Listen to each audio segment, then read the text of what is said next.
gentlemen, it's Allie's favorite game, where I provide 4 silhouettes with 3 facts each. Now, this is old faces, new places. Biggest hint I can give you, all of these folks are world champions. Allie, you get to go first. Okay, I'm gonna go with Kenny, and I'm gonna go with Kenny in the top right. Top right, 9 tournament wins. Best champs finish first. Yo, top left can't be so far. Top left can't be a world champion. It's impossible. It's not a world champion. 3 world champions and a non-world champion. Dude, that's so. Top left is so big. It's not a world champion. Who's got? Top left is. Wait, no. Top left is fellow. Tournament wins 1. Oh, nice. Come on, bro. My bag is deep. Wow. Okay. Bottom right. Tournament wins 10. Best champs finish first. That's all you, Chris. 0.96 in stage 3. I'm going to go with Ken here. Kenny. Oh, dang, I was 1 off. My bad, Ken. Does that make bottom left pred? You didn't know about the double digit Kenny? Yeah, bottom left is bottom left pred. Show me an Australian. I did pretty okay on this one. I didn't. He goes by the name of the face of the Falcons. Pred in the bottom left. We did well. 3 out of 4. I didn't have a mental breakdown this time. You were so close. You were so I was close. really close. Yo, fellow's a dot. Right? Who calls that one out? He only had 1 tournament wins in 10 years. It's because it's the OSA tournament. When he was with Looney and Facento, yeah, I remember. I think it was that one. Shout out to Rise. All right, we got to get back into Black Ops 6, though. It's Hacienda Control. Let's jump in with Shift and Study. T-Fell Enterprises has been around circa 1965. That's what we know. Yeah, you gotta give love to Fella, man. He's looking good. He's looking good out there. Always does. Always does look good out there. Let's talk about Control here, though, because the issue here, Jay, is for Boston. This has been by far their weakest game mode over the course of the year. They are one of the only teams to, again, be in this position of, you know, vying for playoff spots and not make a roster change. So you really have to see improvement, I think, for Boston in this mode coming into this stage. Oh yeah, this is the only thing holding them back from being one of those true contenders to contend potentially with the top 4. Because when you think about it, like Boston Greats right now are spawning into a series down 0-1 because they are so bad at control. Because realistically, they just don't know how to finesse their lives. Thankfully, at the major, I was able to have a couple conversations with 3 of the 4 Boston players. And I was just sitting there like, Purge in the passion pit, dude, you gotta finesse your knife a little more. He tells me that we all do it in practice, but the only one who consistently do it in matches and practice is Cammy. So Purge, Awakening, and Snoopy all got to figure out how to just stay alive a little bit longer. And they need to do that on this map in particular. Again, for both the 2 stages that we've had to this point, they've only won 2 controls in the entirety of both qualifiers, the minors, and the majors combined per stage. Not good, and not a fantastic start here either, as Cammy's the last one left on patio stairs. And it looks like Gio and Kenny want to try to teamwork him out. Kenny giving him a battle, though. Gio eventually able to win the battle outright, and there will be an opportunity for Minnesota to stay up in the play, Boston? but not quite as Boston get back quickly to control. Yeah, they tunneled together. And that was already one of those situations where Make sure they got plays his life. He knows that, okay, we went 3 for 1 on the last man standing. I need kills to go my way to make it easier for my teammates to get off the respawn. And he was able to catch a double. Teammates are able to reinforce behind him. And that leads to a clean 4 dead. So Minnesota's first attempt instantly gets shut down. And you can already see that takes a minute off of the game clock. You got to start going if you rock. Yeah, you sure do. And they're not really able to develop too much, at least not quickly, as the focus is over towards Beast. He does get pushed off the top spot. 1 and 3. You also have information that Cammy's playing up top at window, but they just can't deal with it. And Boston defensively, after what was a really solid break-off for Minnesota, have really come to life here. Haven't lost many gunfights since that opening break-off, if we're being honest. Off the reload, Cammy in trouble, almost actually able to push back against Gio. Last attempt for Rocco has to be here on this B hit. Yeah, final 5 seconds. Gio wins a big one-on-one. Opens up that beat point. You sort of have a double stack going, but still a couple players from Boston unaccounted for. They're able to jump out through the window, able to find that kill. But an unfortunate team kill, now at least a 3 dead. So Minnesota guaranteed their first segment. They got a pinch here from Kenny on the horizon. Now all of Boston coming off the respawn. They realistically should be able to extend this time here. Yeah, really important route right there from Kenny. It forces the spawns out, plus he also deals with the earliest defensive contestant up top. So now you've got an extra 60, and just like that, you snap your fingers, and it's a 15v15 on top of that. So now all of a sudden, shoes on the other foot if you're Boston trying to get back into defensive positions. Yeah, and already tight in their spawn right now. Snoopy knows it. Thankfully, he's able to come back and find that kill on the Estrio. That now at least a 3 dead. So if you're narrow in this situation, Just put yourself in a position to potentially find an opening for your team. Draw the attention Nero from has Boston to get one. so they can work their way out of base. With 35 seconds to go, we got to make this play quick. Yeah. Wake gets traded over towards P2. That follow-up at Rock is good as well. Chasing is Snoopy, but has lost sight of Nero, who is now looking for some defensive spawners. Estriel does find Snoopy. Now there's an opportunity here to actually get on. Pause the clock at 20.9. Nero's not done top office on 4 in a row. Help is on the way over towards the point as well simultaneously. Can they find the kills they need? Bottom side bar. Wow. Yeah, nice shots from Nero on 5 in a row. And here comes Minnesota. They have a chance to stack.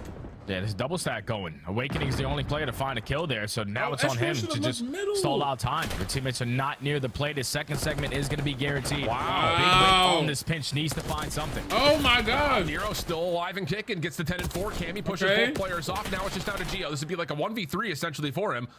Has a little bit of time to play with. Down to 10 seconds though.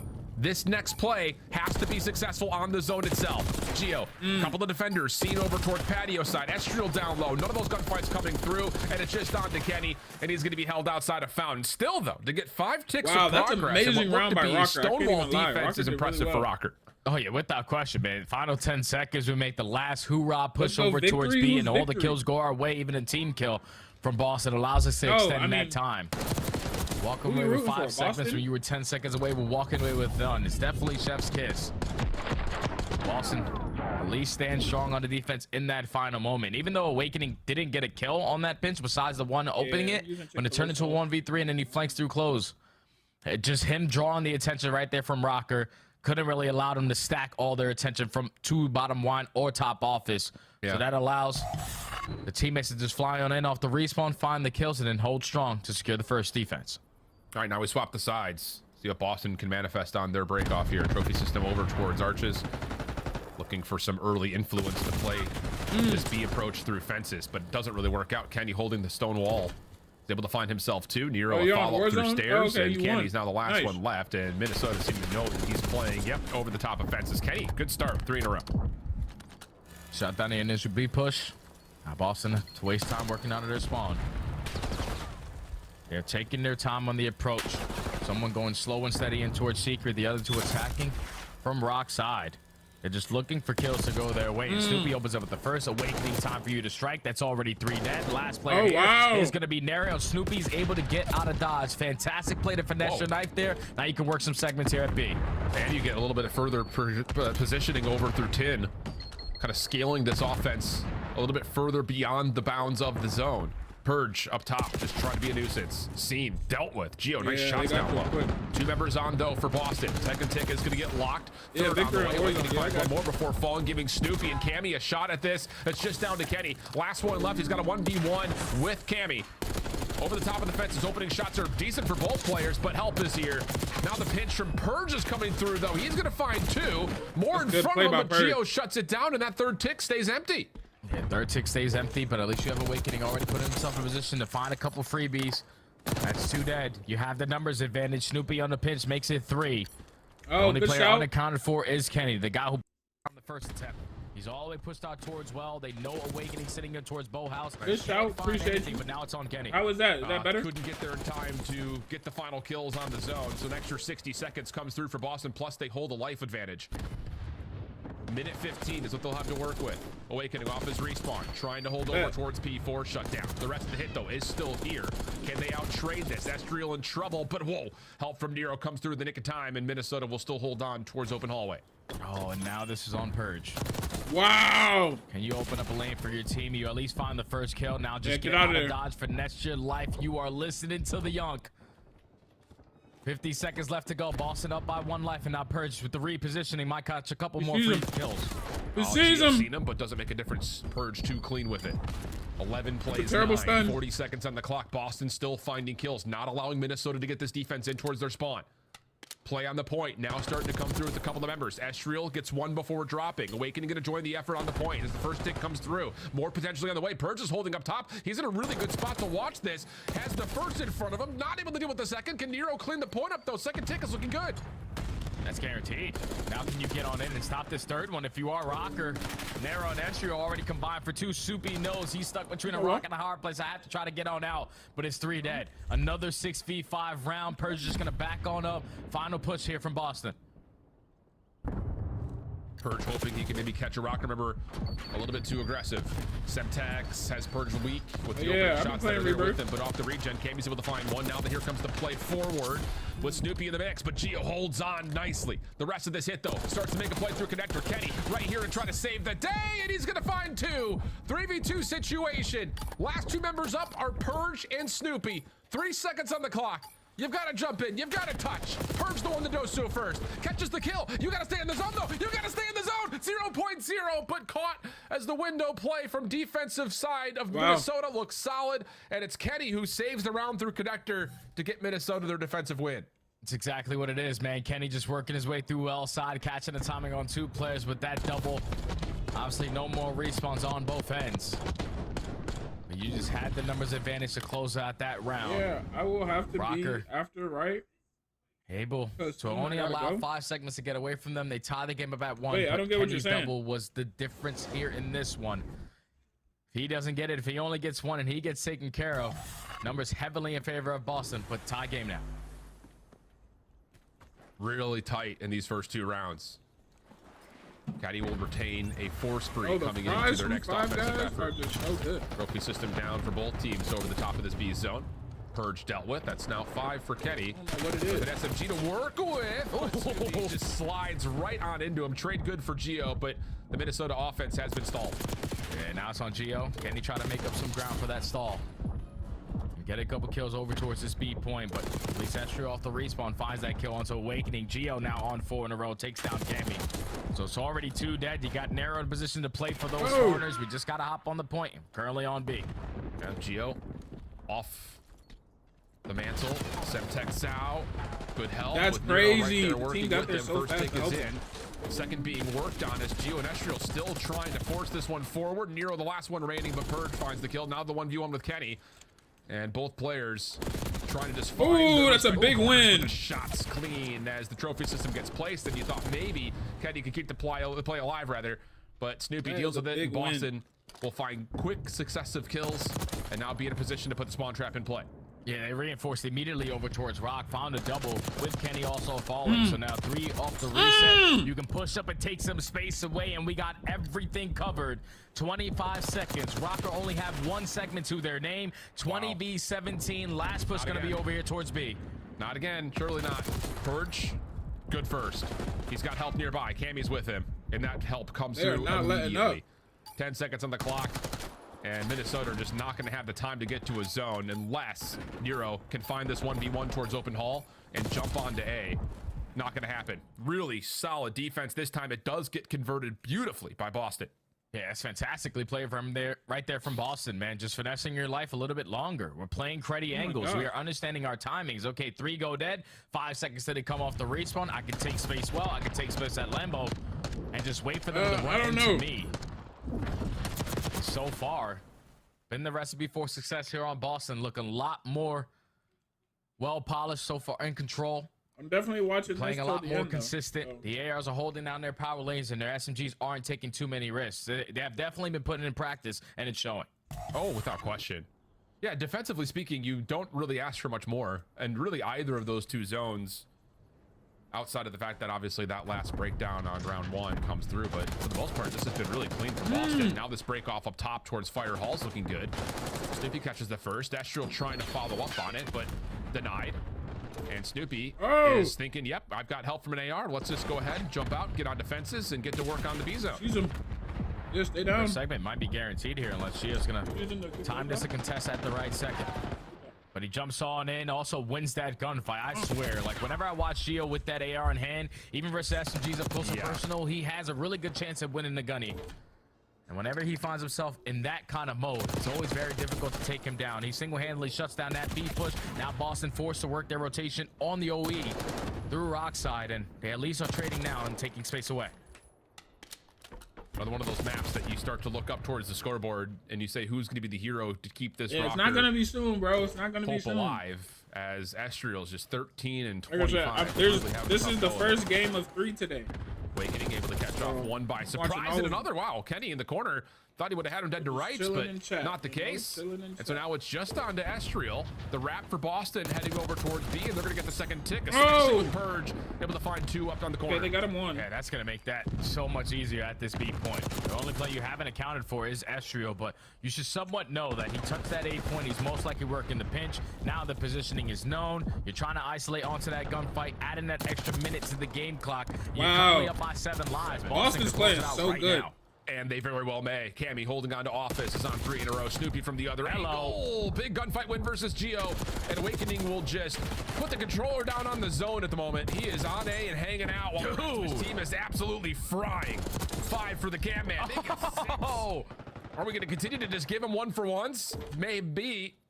And honestly speaking, Awakening is like, screw the point. Screw it. On the zone, dude. Yeah. I'm not even worried about it. They're just like, let's just get the kills. Let's just keep on slaying, man. We have them in the hell lock right now. But at the right time, Minnesota are able to strike for a clean 4 dead. So now a minute to work with. You're up by 11 lives. No way Boston throw this situation away. Well, Cammy's going to start. These guys' attack usage suck. But no. Awakening will catch 2. Purge, yeah. Freebie up there, and that'll be all 4 dead. So it got a little mixy there for a moment. Minnesota a late lease on life, but Nero's not going to have a chance to get back to the zone. And yeah, really solid stuff for Boston here in the Hacienda control. Smiles all around it for good reason.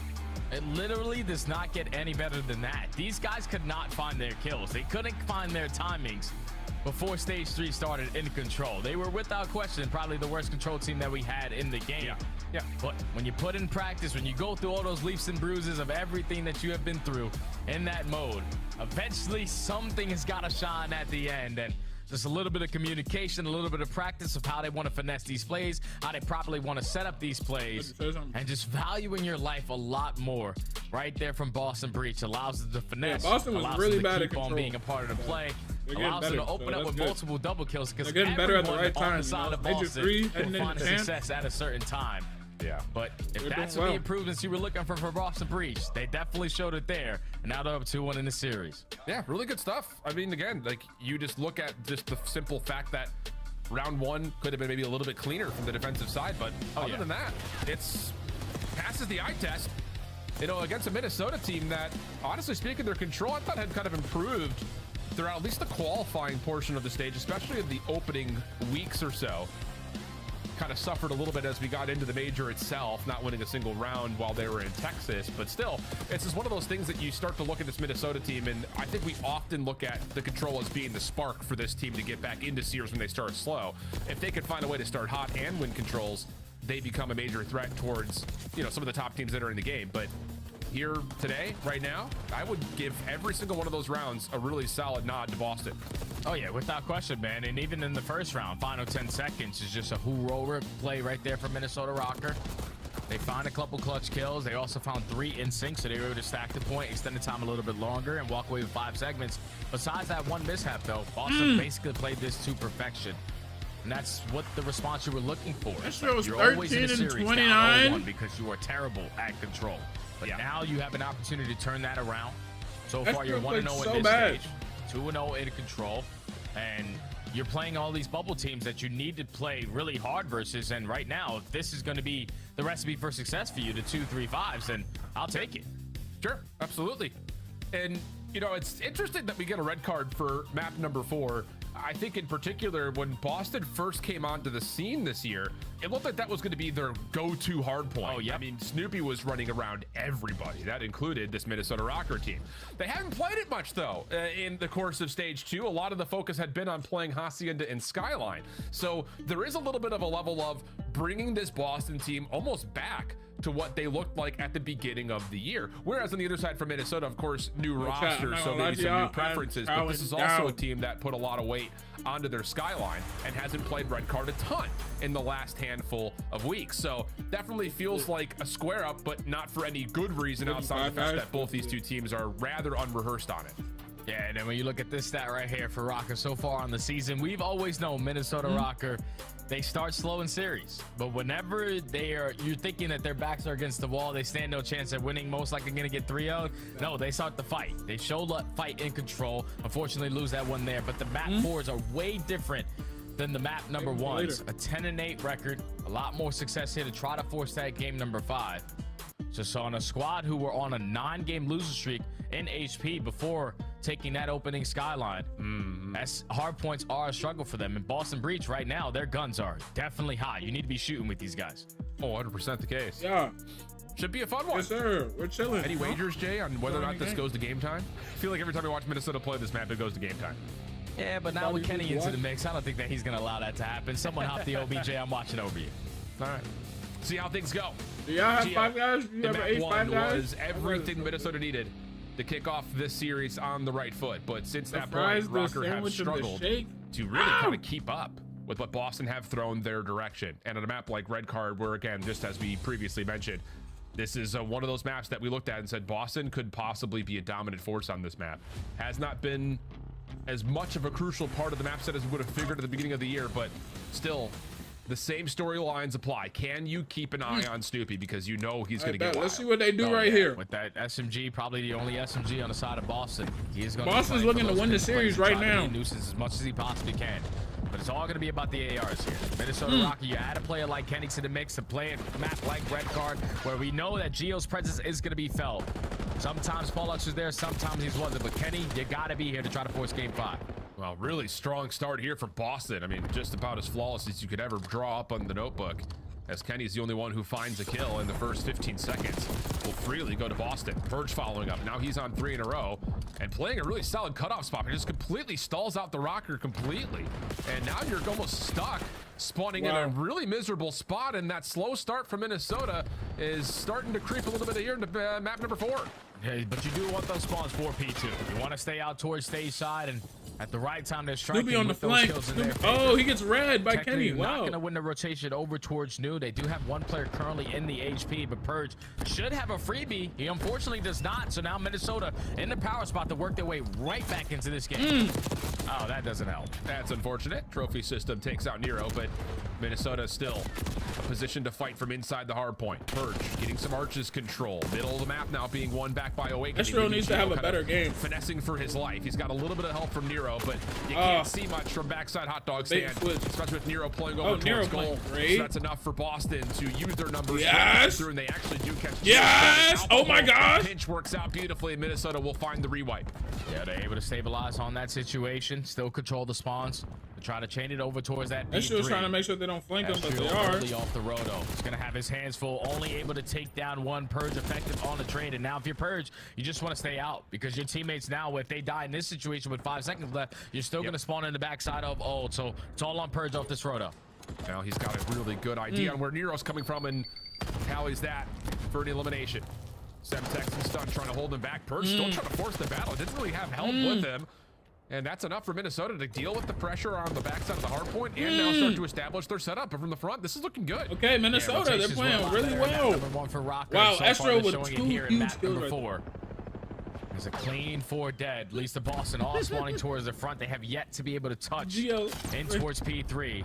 But now you have a little bit of presence over towards that big bus side. Awakening strikes for the first. Kenny effective on the trade. You are surrounded by the Boston Breach, but it does not matter. You go 2 for 2. You give your teammate an opportunity here. Yeah, Estriel just extends the play. Estriel is playing amazing in this So now you can try to re-aggress on this last 13 seconds, and that's exactly what the subs for Minnesota will do. Yeah, really solid stuff. I mean, Boston found 20-plus seconds on P1, and since that point, it has just been the Minnesota Rocker show, and that's going to continue to be the case as you look over towards the minimap, and our new hardpoint is going to be completely owned by Minnesota. Yeah, and this is where Rocker can pull away with this game very, very quickly if Boston can't find a break. You currently have 540. Oh my gosh, Nero. Potential Nero 60 on the horizon here. You're finding traces in the middle of the map, so if you're Boston, you have the angles to potentially set up on these pinches, but you need these kills around stage. Snoopy already finds 2. Kenny's on you. Just win this one-on-one. And he does. Good help across hedges. Keep Minnesota very comfortable in the hard point. Gio now right back through Kenny's winning some big gunfights under to the again stage. clear off Let's Boston soak completely. this time. And they have over a no 60-point lead at all in the last 2 hard points. Double up here from Gio, just continuing to dominate in the middle, and that's just again forcing Boston to have to flood from the front. And this is exactly the last place you want to be if you're Boston. And now you're just going to chalk it up and try to rotate. Yeah, you got to be losing composure right now if you're Boston, because the only way you're able to take Kenny out of that HP was off of the wall bang, committing so much ammo. take care of him, but you get no time there. And Kenny's on a The setup major from fight. Rocker was way too strong. The crossfires are way too strong, and now you're forced to That's a cut your big losses opening kill by down Gio. by 80 Oh, by to make Nero. up a lot of Hold on, time get the here trade? at P5, which usually Oh doesn't my find a lot of God. time here. Wow. Well, Awakening kind of saves the play by keeping the hard point Wow. neutralized, and he finds a follow-up. That's great because Kenny is looking like he's going to imminently find the trade. He does, but everything still stays a bit of a He's right back war on the here flank. over the Oh, top man, but of the he bleacher fell. hard point. Numbers for Minnesota at the moment. Gio will make sure that that comes through as he finds the final kill into Cammy, and now Estriel Ooh. can play a little bit of a block off through the front side of the concourse. Double Wow. jump. Wow. Still dealing with it. Purge able to find two of his own, and that will Oh, wow. neutralize Okay, once again Boston onto the still- hard point oh, with 20 seconds to wow. fight. Yep, 20 seconds still to fight for him. Boston need every single second to work their way back into this game. It's just Minnesota by having such a phenomenal lead so far in this one. You can contest all the way to the very end of all these jump times. So you know Boston had to commit on it, but now off the rotation, Minnesota combined for 3. They have Oh my head gosh, control. Purge is They're challenged. forcing Boston in that headlock setup again to try to find a breakthrough Eskies. Yeah, this has just been almost the Awakening same doesn't story see we Kenny. saw from map number 1. Yeah. Minnesota just taking over on the rotation game. Wow. Nice Great nade shots by follow Kenny. up from Kenny. Helped us win that 1v1 versus Awakening. Follow-up fights through the middle of the map once again. Continue to keep us in this back and forth affair, but Kenny is shooting 17 and 10. He is Almost shooting. gets the better of Awakening again, but regardless of the result, it's still Minnesota in the hill. Yeah, the AR presence right now for Minnesota Rockers seems to be too much to handle for Boston. You need to try to If turn Purge it around. wins You need this- to find a break here at P1. You have a lot of reinforcements working their way through the middle of the map, but it's Kenny on the pinch. Kenny on the pinch, able to line up a couple, puts down shots at the Snoopy to not soak up any of this P1 time. But now you set up Nero for the double. You're trying to fight for that stage control, and now it's on Estriel Kenny's to playing work that deep well. left. He's shooting Yeah, him. you got Awakening trying to play a bit of Oh. a delay on this route through stage as he spawned out. He's done Oh, well to no, catch they're one, spawning out. gives his They're not teammates a spawning out. They very get kills, big yeah. chance to win the opening time here at P2, but Nero and Estriel once again. The spark plug for Minnesota coming to Wow. life. Follow up in the point, looking good. Trophy system is now down, and Kenny has Minnesota the bag. again Estriel. give Kenny him just the has win to for the turn, rotation find these here. kills. And now you're banking on Snoopy on this pinch. Already works his Oh, way out Snoopy towards Hedge. gets Only found. able to find one, and Nero absolutely rips him off of H3. But Minnesota still holding on. About to breach that 200 point mark. You got a contest fight in towards the HP. Kenny there for the trade. You're more than happy to just keep it wet at this point if you're Rocker. Yeah, absolutely the case. Rocker up by 23 130. seconds to fight. Rocker going to play the long game of just setting themselves up for new, while also just committing their SMGs to playing around the old time. Shutdown from Boston is exactly what they need. Wait, though. Gio's 10 gonna seconds flip of scrap them. looking decent, but most importantly, Gio Purge flips is in a position them. to make sure the rotation to new is completely safe. Yeah, they're going to be locked up. They have the rotation over towards new. The setup just needs to be better. Was it Gio that Kills did he, off the like, actually rotation are flip also going to them? play a big part because at least you die at the right time to spawn on the backside of that new hard point. But on the same time, it's a parallel spawn here from Nero to early contest. Indeed the case. Ooh. Wow, Minnesota forces their way right back in. 50-50 over the top of the hill. 45 seconds still on it, and Boston need it badly. Need every single bit of it. Snoopy almost able to fight off every single rock climber from the front, but the follow-up is good. Cammy getting a trophy system that into trophy play. system is Boston a gonna get shot. all 4 members in position to deal with this next hit. And now it's the final 30 seconds. We need to start moving forward with the next wave of kills if they go your way. Just don't want to allow Minnesota to have you trapped in the way that they did last go around at the stage hard point. Snoopy making miracles happen. He's able to pop a double. Now it's all on Purge. You know he's surrounded. He has to get out the hill for now. But that one player who was early off the rotation, Cammy, gets cut down. Now the long route gets shut down, and Minnesota Rocker can potentially close it out at stage to force game 5. Yeah, they really could.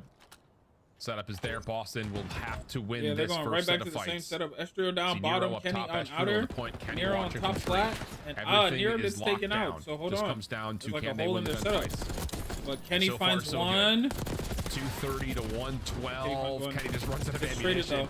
though. Boston Oh, able to find they're a couple trading of well, at eliminations, least. but how do you get into this hard point? Oh, Nero's still up top. they're trading Maybe able to find well. one more, but it's Estriel staying inside the stage, nice and safe. Yeah, this is over with. Like Minnesota Rocker have the crosses again being watched. Already Yup, 2 that's kills. game. That's all 4 dead. We got a game 5. Finally, Allen. It's been such a long time, but we're Wow. back, baby. Game 5.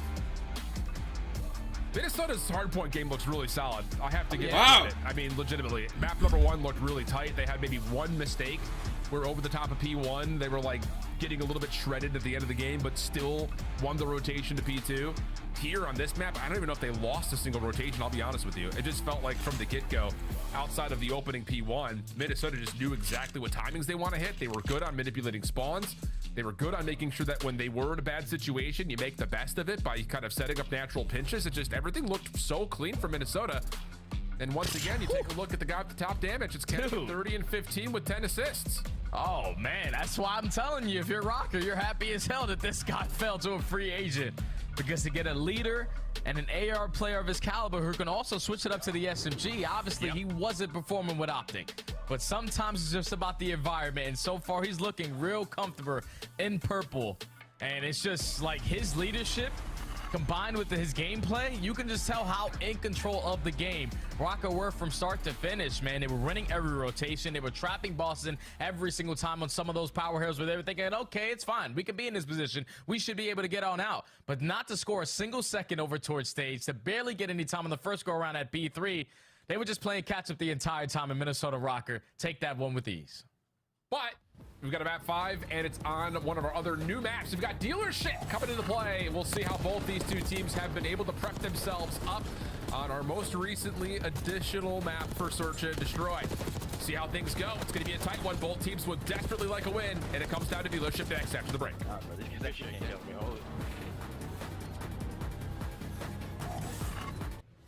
The Esports World Cup is an official partner of the Call of Duty League. Upgrade your game with the Scuff, the official controller of the Call of Duty League.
Oh my god. Oh my god! The paternity test is in. I am the father. Some of y'all don't be standing up all day. Stretch a little bit. You know what I'm saying?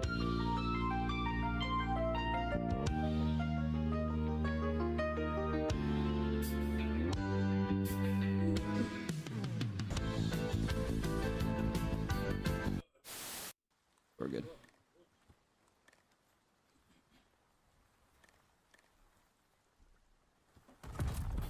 Take it on the chin. Get ready for the next round.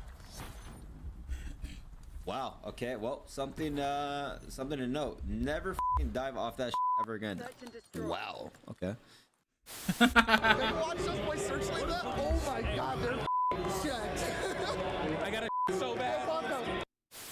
Do you agree with Smokes not being in respawn? I do personally, yeah. You do personally? I do too. I think it would make the viewing experience worse. What did I just see on my screen? Who was that guy? Did you see that? No. Who the fuck was that guy? I don't know. Welcome to the citizens over there on YouTube. There was some random guy, like, see how they have the quad box? Like, there was some random guy just like in the all 4 boxes, and he looked like he was going crazy. Yeah. Yeah. Nah, I feel like that was some stereotype stuff from Seth right there. Here comes Scrap! We got Envoy! On this dome piece. Yaga! Iron Doe just does it all now. Go big. Unicorn. Yeah, weak, close. Nice. The one that calf. Yeah, calf killed me. Top out. Calf weak. Falcon. Jump down. He's still in yellow car. Weak. I can kill him. I'll play, bro. One's out now. Mid cut. Too slow, buddy. You haven't got time to go dumpster. You haven't got time for that. I got world starred. Oh my god. Yeah, he was shooting guff. I've just seen that. He was shooting guff. The guys jumped off plan. I'm like, surely he's getting this kill. Yo, it was bad. It was bad. Pure guff coming out. I had the wrong attachments on. Yep, he's absolute. Holy shit, yo, tell me how.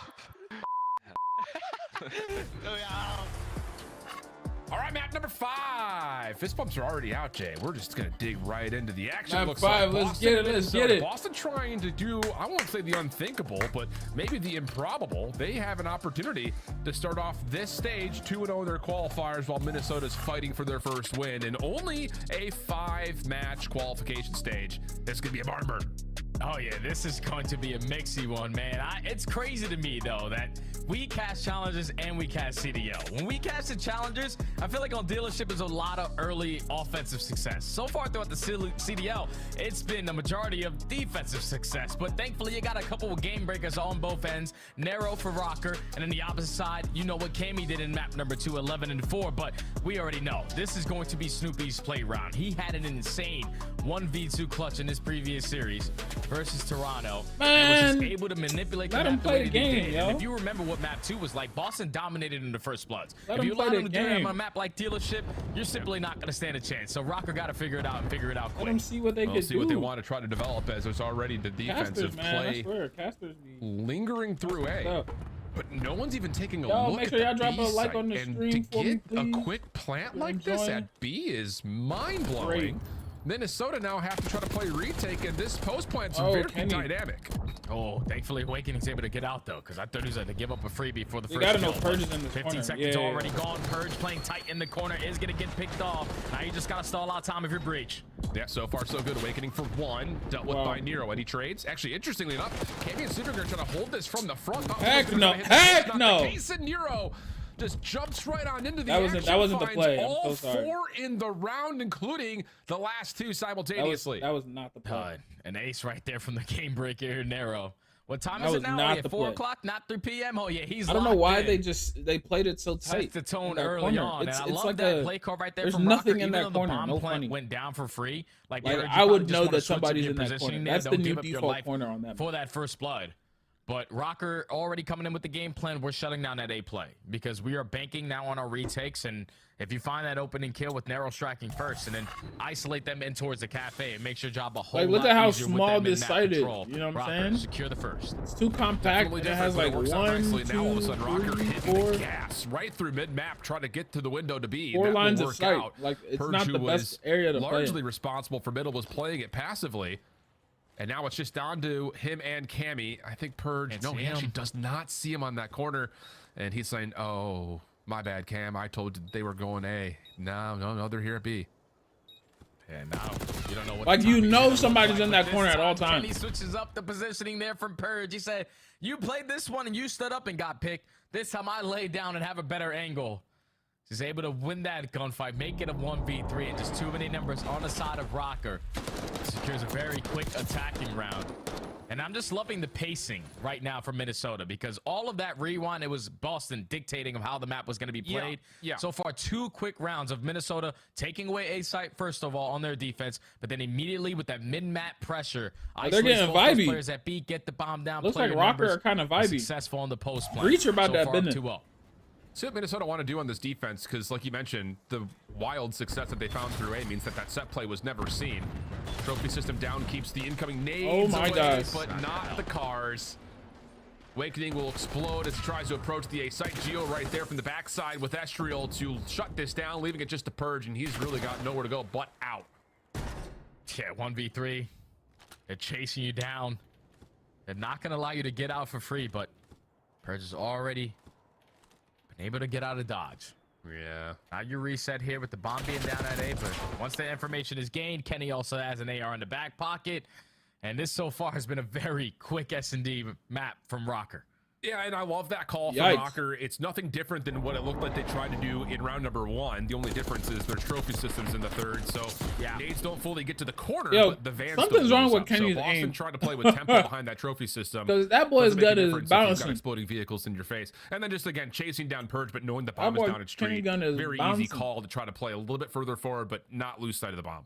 Yeah, we might have to get an update or something because I heard Joe in the time that he was casting this map saying there's way too many cars, man. You just need a trophy system basically for every single one because you never know when that thing is going to blow on up. But even when you invest a trophy, the nade blows it up.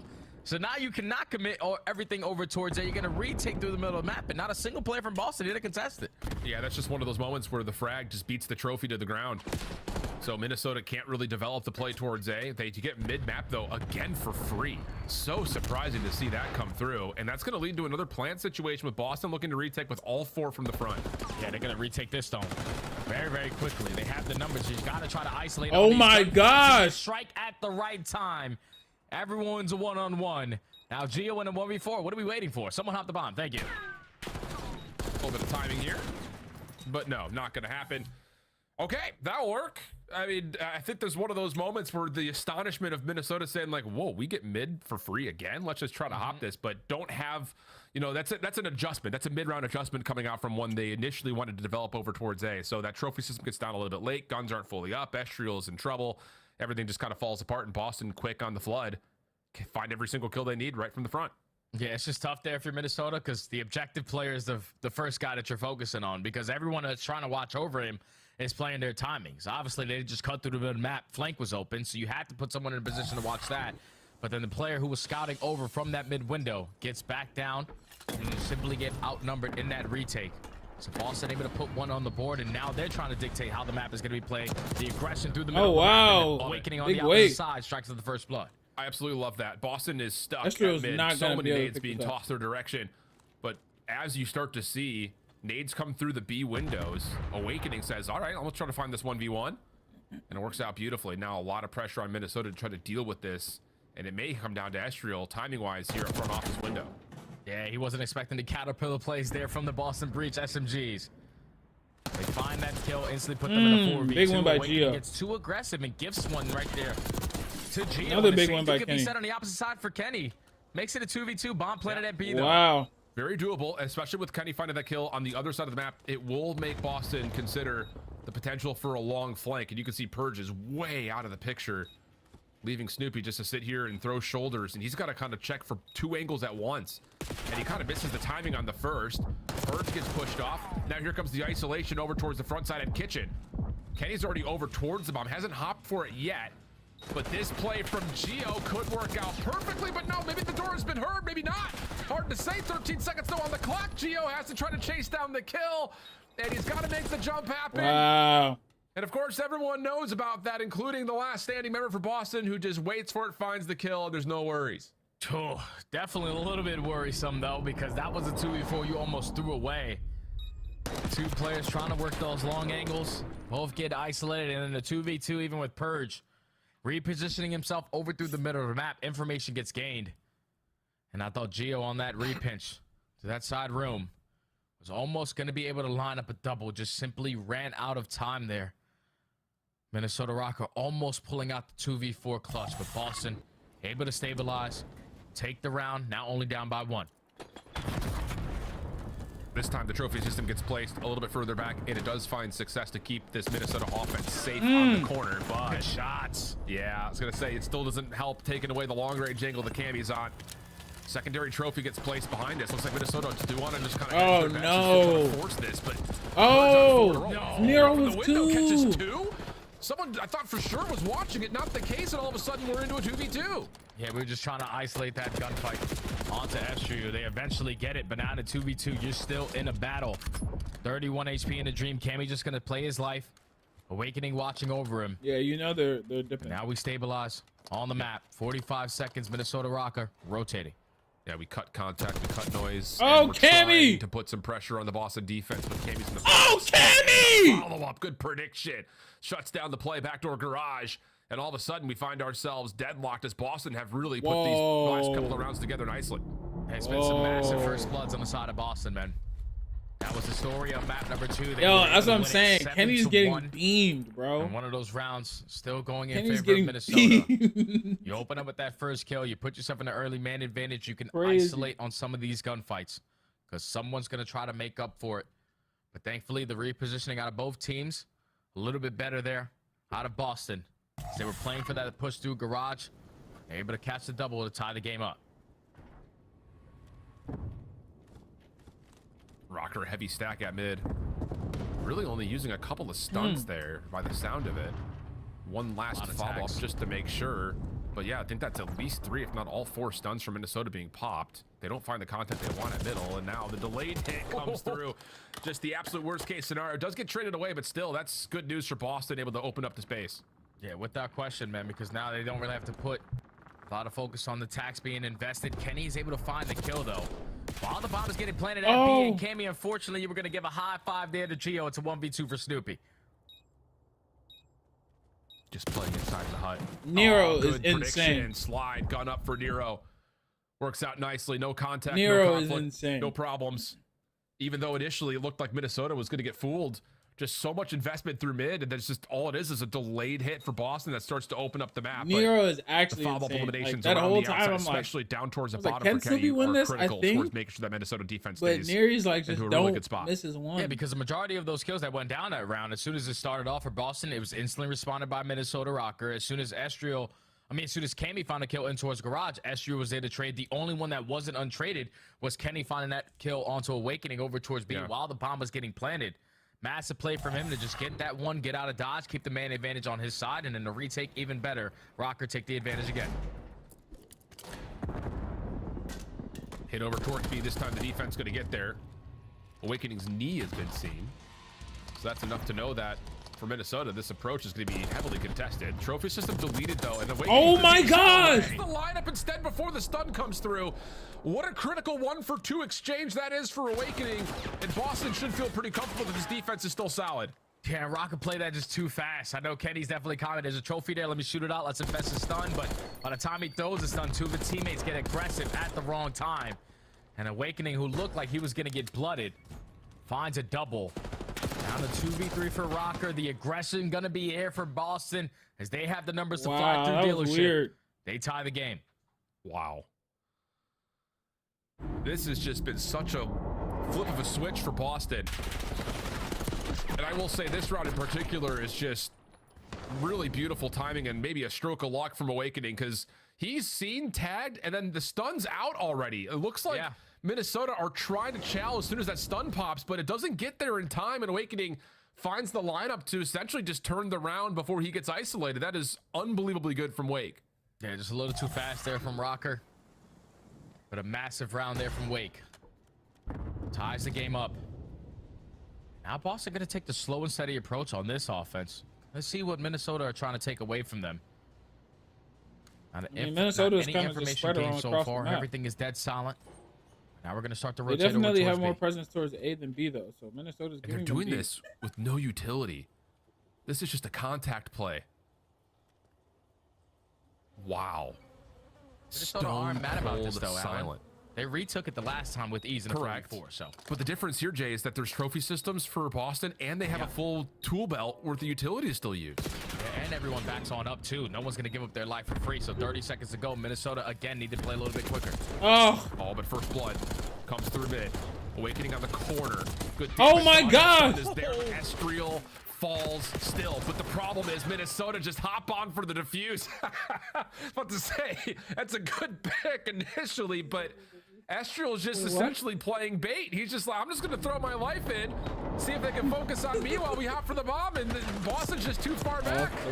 Way too far back, man. Playing safe rather than sorry, and unfortunately they are sorry after that round because you get the bomb down for free. No tax get invested. Yes. You waste at least the first 15 seconds on the game clock. But Minnesota Rocker, they walk their way into Courier, and they're like, wait, nobody's here. They're not even in the archway. Like, they're playing their sweet time in their base, and we already have mid-map control. The only thing that can break us is if someone works that super deep pinch. Yep. But not a single player from Boston were in that route. So Minnesota, again, on a successful retake, put themselves at game point. I just absolutely love that sense of urgency once you get that pick through mid. Let's just dive through the windows. Force this post plant to deal with us. Now you've got an opportunity here for Minnesota to put the game to bed. And they're going to go for the plant at B. Retake to be required for Boston. The last time they did this, they did it by all 4 members flooding from the front. This is the same setup, but Estriel's got the safety blanket this time with trophies. And Ken over the top, and Purge still wins the first gunfight. Oh! Joking? No way. They just walk into the setup like that and find every kill. Nero, maybe a chance to take the diffuser off, but doesn't tally the player at offense. And we got round 11. Oh my God, last time that they matched up was what, like December 7th? It went all the way to a game 5, round 11. We find ourselves in the same exact situation, just on a different map. As Boston, their attempt there on a retake is perfect. Purge slides on in for the first. Snoopy wins his one-on-one and Awakening with 74 HP. Geo usually doesn't lose those up close and personals with the AR in hand. But again, the same scenario there for Boston. Angle, everyone winning their one-on-ones. Secure the retake, and now 1 round away to decide who is the winner here. Oh, mercy. Minnesota's going to go right back into the quick B hit. Waiting for the stuns to come through first. There is a trophy system down for Awakening to play safely in the backside of the site, but that gets discovered, and it looks like Kenny's just going to clear it. Yep, and then they can play for the plant again. Instantly going to put the bomb down, but this time, look at you have Kenny working on the deep bench. The contest is already going to be here. He didn't plant. Goes in favor of Geo. Yeah, Astriel hops off from the plant to just make sure he's got his gun up. It's a different stroke here for the defense of Boston, trying to play quickly, trying to play for the contest, catch Minnesota off guard, but now you've got to find a way to retake this 3v4, and this is all coming through middle. Kenny, opening shots are decent. Snoopy still waiting for a time to go. You've got Awakening who's going to be playing off. Got one. He finds the first. Kenny's backed off this angle. He's got help from Geo, though. First 2 kills are decent. Oh! Left is shut down, and Minnesota will capture a series at a map 5 round 11. And Kenny's got a lot to be happy about after playing up against his most recent team. Now he gets a chance to tally a win for Rocker. Hey, put that one on the board there for Minnesota. 2 series now with Kenny in the lineup. You go to distance. You unfortunately fall short to the green wall, but here in the round 11, you go back to the play that you made a couple mistakes in the previous round. This time, Boston just get a little bit too aggressive at the wrong time. Like, you don't have that 4-man setup to try to retake with the numbers. You were doing it at a man disadvantage because you still had Cammy working his way through that A street. But Purge unfortunately chooses the wrong timing because we weren't fully committing on the bomb plant. We were playing for that aggressive push. And once they Geo with nine non-traded kills. You played the post plant setup with a man up. Minnesota Rocker able to steal dealership away at the very end. They also did not win the first blood fights. It's just when it came down to those moments where they needed to retake, they found it. When it came down to the SMGs having impactful plays, that was a good game. Found it, man. And such a great series. Finally, we go to distance of the game number 5, but around 11 was picture perfect there, Alan. Congrats to Rocker. Big congrats to Rocker. One small decision, maybe the difference maker there at the end as we head back to the desk to get us set up for the rest of the day. Great match to open up our Sunday here, a game 5 round 11. Alley Cat, well done on the prediction. Dang. And you and I were very impressed by Gigawake. But Minnesota gets their first win since February 23rd. Sheesh. It's nearly a 2-month drought. Yeah, I mean, that's massive for them, too, because that's a huge bubble game, right? Like, Boston were 25 points ahead of them. So, for Minnesota, Kenny gets his first up, and he looks good doing so, man. Now, hard points were electric, and then we get a game 5, round 11, where the smallest decisions were the difference. Was Geo the MVP, Allie? Who are you looking at from your Minnesota squad? I honestly kind of got to give it to Estriel if we're looking at the overall of the series. I just feel like he's gotten them out of a lot of tough spots. And I go back to that round number 2 when Nero and Estriel just flew mid for free. There wasn't a body from the side of Boston Breach. They got to window, and then a couple of damage gets laid in from the side of Nero and allows Estriel to get that opening too. And then even when you get to the later rounds, like Minnesota, I am just shocked at the composure in that round 11. I mean, Geo was literally planting bomb. As soon as there was some aggression from the side of Boston Breach, he stands up, he helps complete that first blood. Then he goes back to playing his life, lays the bomb down, and still gets out alive. It's just thriving in the chaos. Man, this team works so well together. Gio and Kenny play off each other so well. Like when things are going right in Hardpoint, when they're winning rotations, they were just putting people in an absolute blend. Yeah. Gio had an incredible series. I mean, despite how good Kenny played, like Gio just putting up crazy numbers. Yeah, and then in the game 5, he has 11 kills with some huge 2 pieces. You know, and that search and destroy, like really, Boston had some great adjustments. Like they started to take mid, but in the like championship rounds, as we like to call towards the end, they stopped going mid. Purge stopped trying to get loose. Cammy stopped getting aggressive, and it gets away from them a little bit. Minnesota capitalized on it. We now are joined live in the winner's circle by Kylo Ken. The purple lightsaber is out and strong today. Ken, congrats on your first win for Rocker. Thank you. It was a banger. 2 bangers so far on the team. I don't know if I can. I'm getting too old for this. Yeah, man. So I was actually thinking about it. With just 5 matches, map count is going to be incredibly important. You guys are now sitting at a 1-1 match record, but you're the only team to go 10 games. What have these battles been like for you? How are you going to back-to-back round 11s? I think, well, today, I think the hot seat control was just one that we've been playing good in scrims. It just didn't feel good today.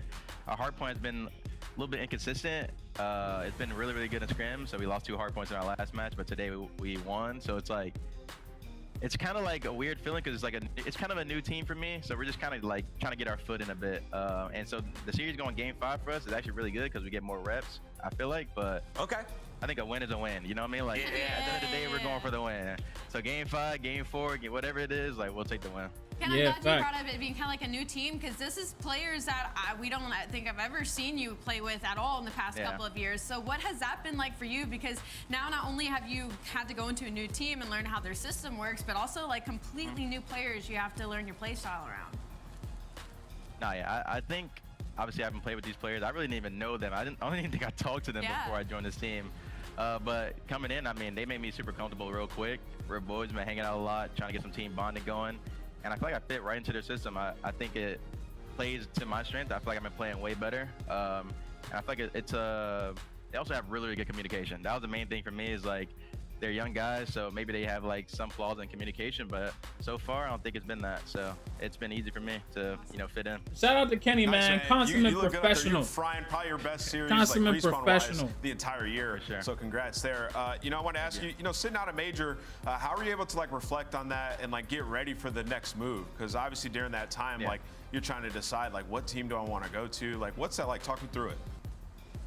Well, I think once I was off Optic, there was really no indication that I was going to play for myself. I wanted to just take some time off, spend time with my family, because my family was coming in town for the major. So sitting it out didn't feel too bad for me because I got some time to reflect on my abysmal qualifiers or just like stage 2. And, you know, get my mind right because I feel like that was the main thing and just have fun with it. I feel like that was like one thing I kind of lost for a bit is like having fun and competing. So I needed to get that drive back, that, you know, get my mental right, and joining this team with some young guys. They're really fun to be around, so it feels good. Seems to be a perfect landing spot for you, Kenny. Congrats on the success. Yeah, shout out to Kylo Ken, man. Kylo Ken. Thank you. That boy is Kenny in Minnesota Rocker. He's doing well. He's doing well. And of course, it was due to this round 11. Kenny's been doing well. Play of the game. Nameless, walk like, me through the crazy to watch. It's crazy to see. But yeah, I mean, you really can see like well. a bomb plant go down Picking here. it up. Is kind of alone, Kills are coming. Right? He looks looser on like, the map. We jumped a little late He doesn't look like as tense as he did on the other side of the map, playing for a late pinch. Q1 and Qualifier 2. What doing so well earlier was like they'd send players mid. Cammy and Purge were playing off each other. So now after you allow this bomb plant, there's a couple trophies that you have to handle. Gigawake finds a pick here, but like it's just not enough. You can't get through this window to make a huge play.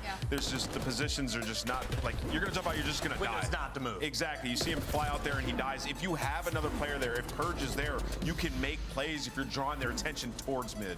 Yeah, Rocker on the bubble. They need to win. Sure enough. Champs is only top 8. So the line kicks off right here at Miami. Taking a look at our So Rocker, you need your dub. So shout out to Kenny for getting him here. They just need to make couple more games. They are knocking on a top 8 seed. Remember, that's where you need to be at the end of the season if you want to make it to champs. We've got another 2 fights to go. When we come back, we're turning our attention. But they're doing well, though. I mean, they're doing well. I can't complain. I can't be mad at them. Like Kenny's showing today was actually pretty good. I lied. It's Atlanta. It's actually pretty good that he did it. Oh, See? Yeah, this matchup should be fun. This matchup hopefully should be fun because we're also getting to see online Gwen. Upgrade your game, you know what I'm saying? With the Scuff, online Gwen is a beast. Of the Call of Duty League. Do y'all even like that controller? Esports World Cup is an official partner of the Call of Duty League. The cup last year was really good, so I'm hoping that the cup this year is getting better. It's for all who dare to compete. It's more than a team. I think this year the teams can continue to catch up, like even into July, and yeah, but then you're like you're ready. It's more than just talent. It's the grind that got me here. It's more than a moment. It's our legacy. One Jamie, city, one Insight, stage, Craven. one champion. Oh my God. The battle starts now. 27th, 28th, 29th. Good for them. I'm gonna be watching. Verdansk is here, guys. Who's played? Has anybody played Verdansk recently? What do you think about it? I played a few games. I haven't enjoyed what has been happening, but I played a few games.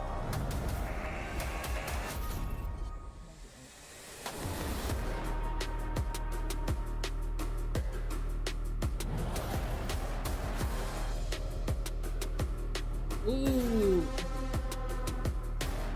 Oh.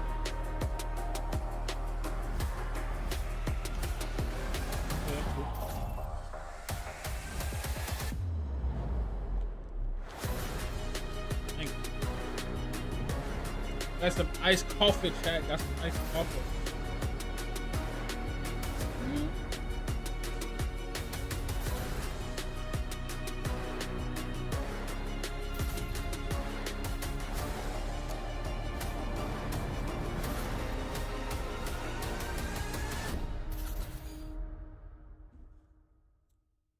Yeah, man. I used to play Verdansk all the time back in 2020. Verdansk was it. Me and the bros would tap in.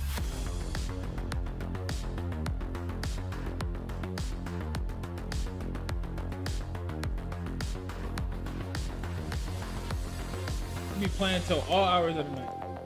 Insane.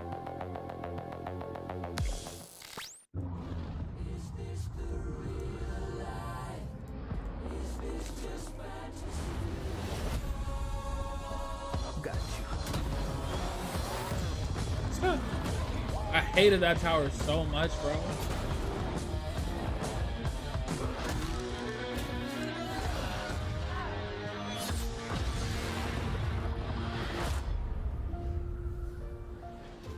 I just like that I could shoot people out of the air again.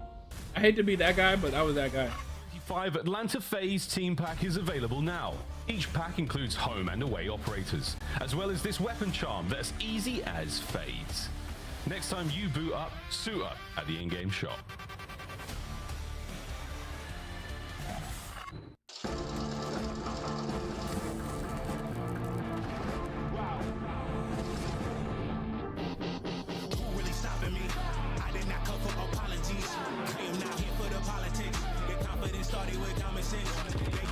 Yo, these guys are just so good, bro. I love when they lose, but they're just such a good team. I can't be mad.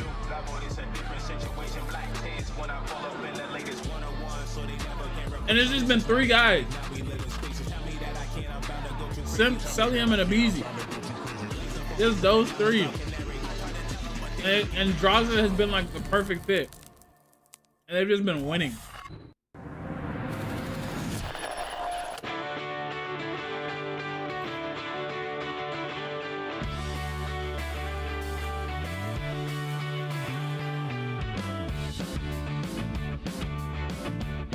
And I'm not gonna lie, I feel like your team intro has a lot to do with your team aura.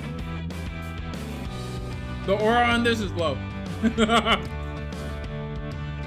aura on the Ravens intro, very low. Aura and FaZe intro though, very high. Obviously. But yeah, these guys, no.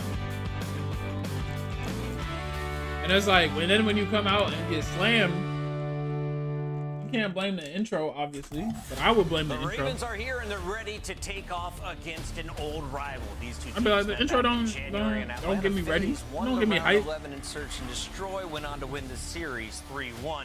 But that was back when Carolina was posting up like 150 points a hard point. Have they gotten better since then? Absolutely. Their hard point that we saw from them yesterday was way more fundamentally sound, and also they're expanding that map pool a little bit more. So I'd say they're almost close to rivaling Atlanta FaZe as far as at least search and destroy map pool goes, and maybe tutoring on the side of that hard point as well. So for Carolina Royal Ravens, it's weird because we were talking about like they were sort of falling off, but you look at their last 10 series, their only losses are to LA Thieves, Vancouver Surge, LA Thieves again. So it's just kind of the story of a team that's sitting right outside of the top 4, trying to break past that ceiling of beating these top teams. And it was amazing to watch these guys yesterday because they were down 100 points in hardpoint, come back on protocol, win that map, but then get 3-0'd in control. Is that going to be an issue for Slasher's Hell yeah. Yes, that's going to be an issue. But I will say they played Atlanta twice this year, and they won both the controls in each of the series that they played against them. So matchup-wise, it's been great. But in general, control has been slipping away from Carolina a little bit. Yeah, they haven't been playing control very well. Something that they have to work on. Any of their matchups. I've seen that. Some new search and destroys. Will it make it to the series for Atlanta FaZe? They're trying to avoid a game 5. They're looking to get it done in 3 respawns because this team has had Carolina's number across hardpoint. And we'll see if they get it in game 1 and 4 again today. Looking at the squad, though, Ali, who's most dangerous on Atlanta FaZe? They hold the game 5 L to Toronto, but that was a tight series. Sip, 100%. There have been moments throughout the entirety of the first half of the season where Sip is just in unbelievable takeover mode. We saw it when they were having a slump during the first set. He gets a 1v4 versus Miami, and it's been all Atlanta FaZe ever since. It's just funny because they have these series where they fall short, like versus Toronto Ultra, like versus Vancouver Surge, where suddenly you're like, whoa, things are getting spooky, but it never actually is. Atlanta FaZe will go on to make it to Sunday. So as we look at the map modes across the board, bro, 3 protocols in a row. Their map pool is FaZe can lose map 1 and then win the next 3, I bro. think it's just interesting, like the skyline. We haven't seen it a ton from Atlanta. They played it so much throughout stage 1, only 1 time since then, right? So first map could be pretty electric. Is Atlanta testing their map pool, or are they going for straight dubs? They're coming off of a loss, and I don't think I've ever seen them lose 2 in a row. They only have 6 losses on the season. They don't get 1 today. Atlanta FaZe takes the dub. I think this has really good upset potential, but I'm going to stick with Atlanta FaZe. I made a pinky promise. I'm going to go Carolina. I got Carolina winning this one. Tej, Slasher, Gwyn, Vivid. Time to take over. Absolutely not. Nameless is holding an L. Fire Miles. Don't doubt the nameless. He has. I love that for a fraction of a second there, I thought and forgot Vivid. That was so good. He doesn't have the takeover potential, so I was like, a little bit of a break in between that. Maybe. Brother, this could be the series. This really could be it. Another fantastic throwdown. I think the first time these teams have played each other since Minor 1, according to production. So we're throwing this one back, folks. Welcome to the second match of the day. Carolina Royal Ravens, Atlanta FaZe. Bound to be a humdinger chance. It's going to be an exciting one indeed. I know TJ humdinger never really has enjoyed guys, playing against he the said humdinger. humdinger. I think he beat him for the first time ever this year. So maybe the tides are turning, but the record is abysmal. But yeah, we're going to see. I mean, Skyline, Miles, the only thing is Draza and Celium are very fast ARs. So if Vivid and Slasher can't keep up, like it's just not going to be it. Funnily enough, they have one of the best records. If Vivid and Slasher can outslay Draza and Celium, second most banned one, so Atlanta FaZe, it is a then I think they have a chance. And then, but you know, Carolina, TJ and might have just chosen Gwen, some poison, but we do get to find out. Like you can't also just get put in the dirt. We've already made the Benny Gesserit poison transformation joke, so we won't be doing that this time. We'll just see the constitution of the Carolina Royal Ravens on their way towards this hard point. 3 down to the feed, off rip FaZe, start things off a little hot. They're going to maintain that. No, they're not. Left-hand side of the mini-map, a errant Gwyn spawns behind the lineup. And that's something they're going to go over in VOD. Can he find a couple of kills here? Sure can. Shoes on the other foot early on here. Okay. Gwyn spawn, so tough. Did I say that right? Is that how tough he's been? Yeah. I don't know, but good. Tough aura, all of the above as Gwyn continues this nice little run here. He's maintaining presence. Lovely shots into the second. Man 5 spree halfway towards a hellstorm, ladies and gents.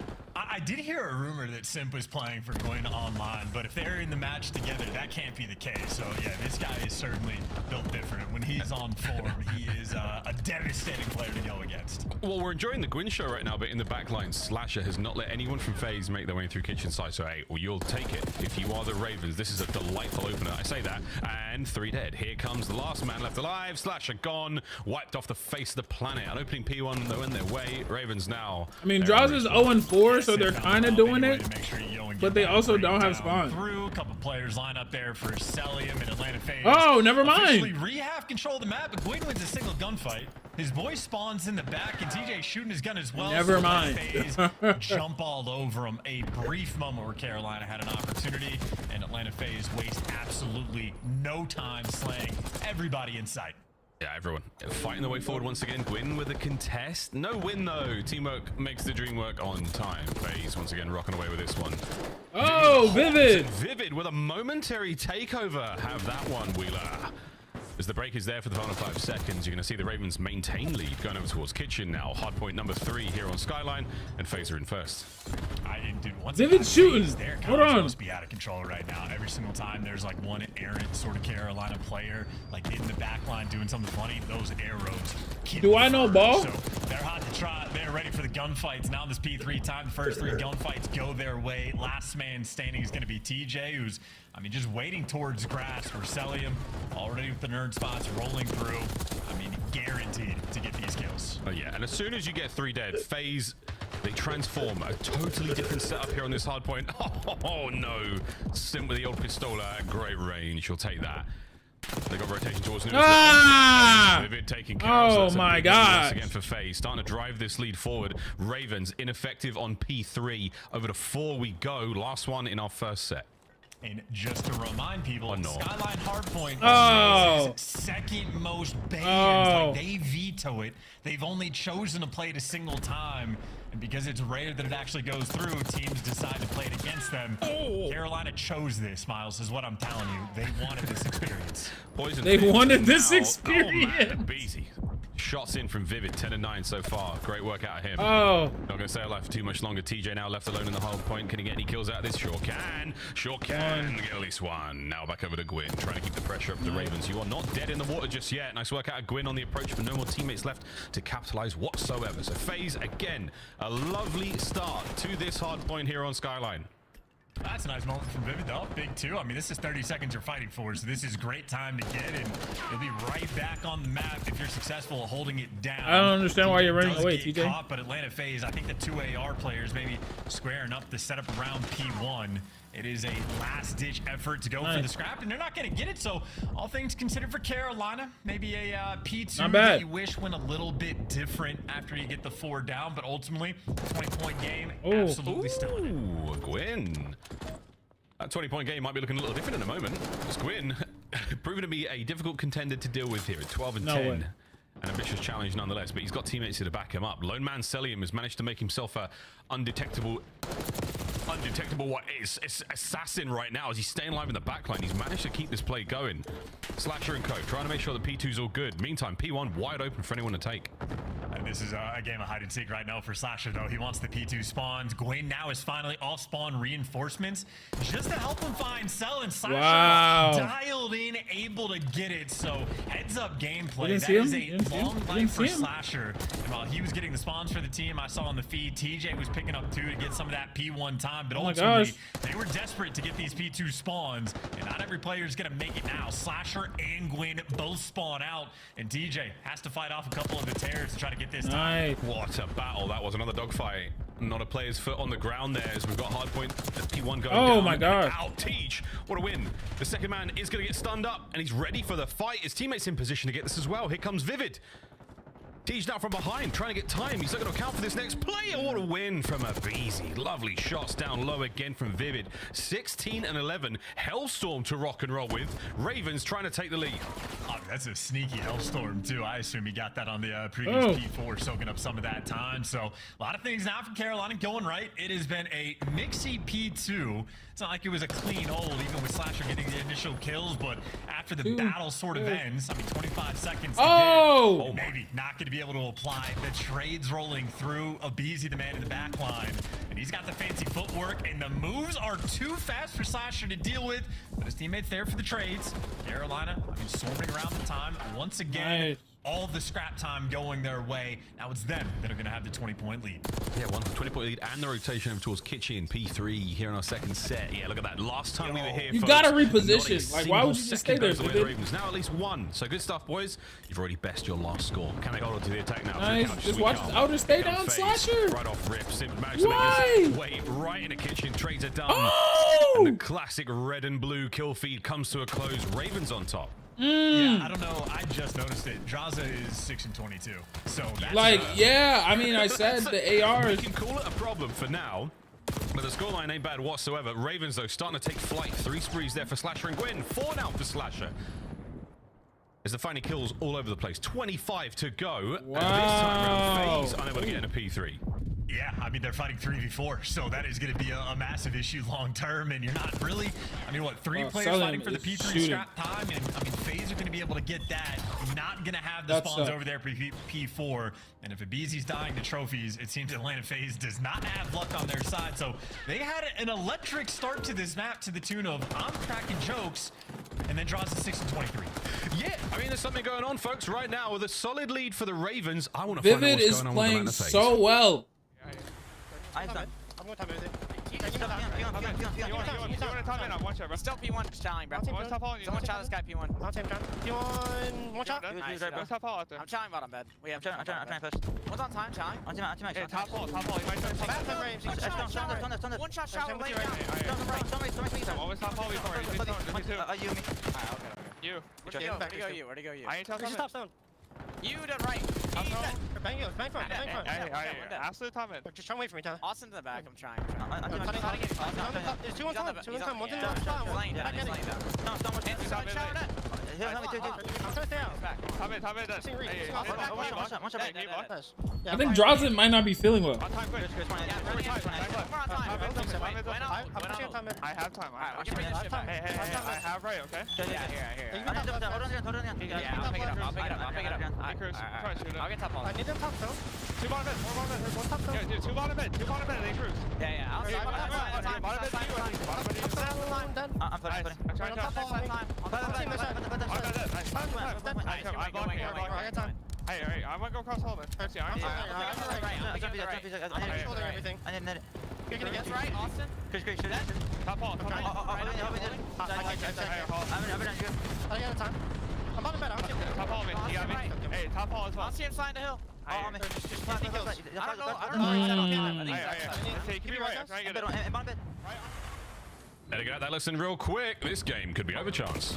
Yeah, I mean, they've had to fight off 2 different Hellstorms on an open hill, and it has just been, I mean, all things considered for FaZe, considering the situation they're in, not too shabby, but Carolina Ravens have fully capitalized on the situation. They're looking great, and really just need to make sure you close out this game. TJ, guaranteed it feels like to get 2. Multi-kill madness. And Draza, hey, want a gunfight. Fight response. There you go, baby.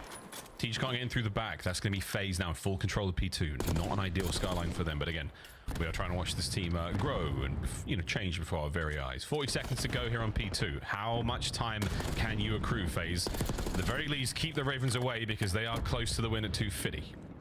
TJ is going to be the man leading the charge, operating here with Gwyn down low, and Vivid's already got the entry kill. So TJ in the back block and spawns. That's going to force number 6 out. Even though he dies, still gets value out of his life, and his teammates now in the time trying to clear out white steps. Oh! Funny business over towards it. Gwyn drops 2. Oh! Gain time in a victory lap here.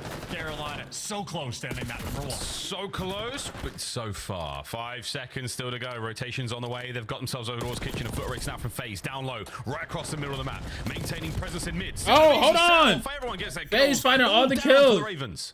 245 to 182 when Atlanta FaZe gets a 4 down. These are situations where they at least want to try to flip the switch and assert dominance, but maybe an insurmountable situation for FaZe. It is not in their hands. No, Gwyn from upstairs Okay. does a great job. The traitor 2. there. Look at the flight of the Ravens now. Get 3. time. Slasher Last fighting one on another hill. one on a tee. Oh, First draws one on a the point. 1-1. Vivid from behind Oh. picks up another, and that should be game, folks. Sweet Carolina. Okay. Map 1 goes their way. What did I say? Fist bombs out If and the about, taking full ARs advantage. are Draza, shooting, I mean, listen, and you can world slow down champions, Celium and from time to Draza, time, you throw up the and sticker your and you just subs wanna don't bounce play like back, trash, and you can win the it game. just felt like a potentially dangerous game, even with But Draza going protocol. towards the end. I mean, Sorry. quadruple negative when the Can't call Hellstorms it. are I don't think getting anybody fed. could beat FaZe on Still make sure to keep it protocol. close, so make no mistake. Like, Atlanta FaZe especially are if they win the dangerous on a protocol skyline, search. hard point, If but they win the Carolina protocol search, happy the hard in point end and for the their control choice. is just the Up 1-0 GG. so far, and listen, man, TJ, he's had the experience. Doing the he's search, dialed in control, and then against the hard. tears. Yeah. It only took, well, how many years? How many years to teach good stuff, man? All of them. Literally all of them. Let's look at GG this. map Vivid. 1 in the books. 31 Shout out and Vivid. 31 and 21. 21. Lovely damage With Slasher across the board for 27 all and of the Ravens 27. there. Look at Draza Fantastic start to 17 their and look at series. Celium 23 non-traded 26. as well. Shawnee, shout out Vivid. I mean, we Oh were my joking about God. it pre the desk that he's not necessarily the biggest Vivid takeover came player to in the play. roster. Absolutely not. But right there, a good look and a wonderful, wonderful start to Namus' pick for the Ravens here on the win. Highlights here, folks, and again, a lot of love going the way of the Ravens, but Cell Chance, still one of the most difficult players to get 10 with, an absolute wizard when it comes to the KD department, a statistical anomaly. He's phenomenal. I enjoy the thought experiment of, like, if you could just duplicate these players, like if you had 4 Celiums versus 4 Simps, like who would actually be the greatest player of all time? And I just imagine Cell in every single role would be a terrifying force. Wouldn't want to deal with it, but a lot of fun options there. Yeah, imagine the listening when you go to, like, that's listening with Team Celium. It'd be a lot. Yeah, I'm not gonna lie. That would be a terrible listen. It really, really would. But either way, that GG, listening would folks. actually hurt. I still look across this one, and another attempt there for Atlanta FaZe to deepen the map pool, a map that they have banned religiously when it comes to these CEO online matches. They have not wanted to play too much Skyline Hardpoint, but they will. You know, this is what they do. This is our current reigning champs. They won Major 2 pretty convincingly. They took care of Major 1 in a very, very dramatic fashion. And Major 3 is not far away, folks. And what do you want to do? Tighten up all those game modes. Make sure that you don't have any weaknesses whatsoever that your opponents can exploit. Now with a triple dose of Protocol, we get to put that map to the test as well for FaZe. But if you're the Ravens, happy to see that ball go through the net in the first map. How are we feeling about the search and destroy chance? Well, ultimately, I'd say good for both of these teams, at least for the map number 2. I will just throw out very briefly the Hacienda for the map 5 for Atlanta FaZe is another one. Typically, it's their primary veto in S&D. Now they're working on it, making sure it comes through. So if we see it in game 5, hopefully it's Atlanta FaZe just trying to get reps. But the protocol going to be very interesting. Both these teams very strong on it. It is absolutely a square-up map, and I think the biggest theme we're going to see on it is Carolina Roller Ravens are the best defensive team on protocol. They are 21-6 on round count. That means Atlanta FaZe are going to be testing it. Can you pull off those attacking wins? Absolutely, folks. Well, on a real micro level, this is a BZ versus Gwyn statistically. Both of them very, very comparable. But, man, this is going to be a real battle. Two fast and furious players looking to put the franchises way, way, way deeper into the night. Here we go. Excited to see this battle go down. And again, we've got great long-range plays in the form of the ARs. Of course, Draza had a bit of a stinker there in map 1, but expect to see him turn this ship around in a big way. And of course, Slasher, the island player himself, usually found on his own when it comes to these search and destroys. But these two, they'll be in your face, and they will be taking names. Yeah, and you can already see they're just calmly trying to figure out what their approach on protocol is going to be, get the advice from the coaches, and make sure you stick to the game plan. Again, Carolina, the best defensive team on protocol. And I'd say outside of that, the stats fairly comparable. Atlanta FaZe, great on both sides of the board. Not necessarily dominant, but strong on offense, strong on defense. And Carolina, not too shabby on the attacking rounds either. So plenty of lethal threats, and I feel like protocol really is sort of a puzzle to solve. Occasionally the blind counters just roll through when the guesswork of when you just want to stack up down low on the A site. But both of these teams are very happy to play the game. Like, play, you know, spread the maps, play for picks is the Slasher mantra. But protocol, if you're working at B site, that is exactly what you need to do. Be calibrated in your approach and make sure you read sort of how the defensive setups are coming through. Now, people on site wide out in the open as well, so not that we see too many streaks here in S&D, we've seen a couple of Hellstorms, I think, throughout the league thus far. Nothing too crazy. Looks like we're playing quite a lot for a top mid here. Abe gets into the wrong part of town at the right time. 2 life advantage right now for the FaZe boys. And an instant B-bomb plan rolling through. So again, Carolina 21-6 on their defensive rounds. Looks like we might be going to 21-7. That is an instant punch. As long as they seal the deal, Slasher and TJ for a 2 versus 3 potential, but Sally might have just closed that door. Yeah, wonderful work here. Slasher's trying to make the attempt alone. It's a 1v3. If you can take out Draza, that's one thing. You got to deal with a lot more. And they're coming at you fast, but wait a minute. What a read there onto the Terror, a former teammate. 20 seconds to go here. And Celium will be coming into play a little bit later. Bomb site, you got a man on it. But you are not going to be able to find this kill. And a sneaky Cell from way downtown finds the angle on a Slasher. Yeah, first round of FaZe. Slasher. Yeah, 100%. Just no time to work with. 2 players in power positions, 20 seconds on the clock, and nothing you could cook up there. Cell for 3 in the round, and Abizi was able to give us the 4th on it, but Cell just ribs Vivid. I mean, 7 seconds into the round for the first blood, and Abizi there for the follow-up. So, you know you're studying it. The coach is going to look at the defensive record of Carolina and say, okay, like everyone can't figure this team out. What do they do? Where are they successful? And how can we beat it? And just setting the tone from round 1 for FaZe, already a good look. Yeah, we're not going to be going outside this time around. We're definitely going down low. But so are FaZe. At least 2 players here committed to this one. Abizi's going for a bit of a wrap, so he'll be dropping down behind them in the elevator shaft momentarily. DJ, though, waiting for anything. Oh, Abizi got caught out by the slow play of Slasher. Lovely start to the round. I mean, Slasher has those timings dialed in for the P2 flank to roll through, and now it's going to be trades on trades. Slasher's got in the mix, though, and he uses Abizi's weapon against Atlanta FaZe, and it leaves Cell in a 1 versus 2. However, that means it's Cell, it's clutchable. Yeah, it's not over yet, folks. On plant, all the power positions in the world you could ask for here. The opportunity for the trade, and now the intel. Celium knows that Vivid has been left alone. 1v1. The battle is on, and you can never count this man out. A surgical approach towards the bomb site, and he plays the information he has absolutely perfectly. Celium, a wizard, strikes again. Yeah, he actually just is the best. Like, I don't even know what the argument would be other than maybe his teammates perfectly played 1 versus 2. Has the angle, spot Slasher in, like just checks the left, that little left peek on the computers to see if he has to worry about Vivid in that moment or whatever player it was. And as soon as that's clear, slide out, take advantage of Slasher. And then once the pre-fires are rolling through, if I'm playing against him, I'm terrified. As maybe the Ravens were. They're down 2-0. He gets wrong and it hurts. Now we go down low for FaZe and this attack. And Celium is still on an absolute tear here. We are close enough to the Hellstorm. No intel, no damage, no nothing, no trophies. Oh, there we go. They're starting to click away. So here we send in Abizi to try to pick up some of these players who are weakened. No, TJ. He finds the first blood. Celium once again getting very creative with the frag grenades. Bomb plant for FaZe now. Come at me, bro. Yeah, and the first blood is fantastic when you take down Abizi. It's a massive thing you have to do it against Atlanta FaZe. Issue is, Draza might be having a bounce back game, and Celium and Simp are still alive. Oh, yeah, very much still alive. Streak still on. The crossfire's there. Lovely cross from Vivid. 25 on the clock. Can he 1v2 this? Absolutely not. Perfect setup from FaZe, and a couple of chuckles in the player cam. The Celium spree, it continues. Yo, this is a evil team. Maybe one day they'll repent for their sins, but for the time being, they just get to do whatever they want. 7-0. Yeah, I mean, listen, he might just be the best. Yeah, this the case is definitely out there, and there is a lot of empirical evidence to suggest that Celium, what a play. And FaZe, what a run.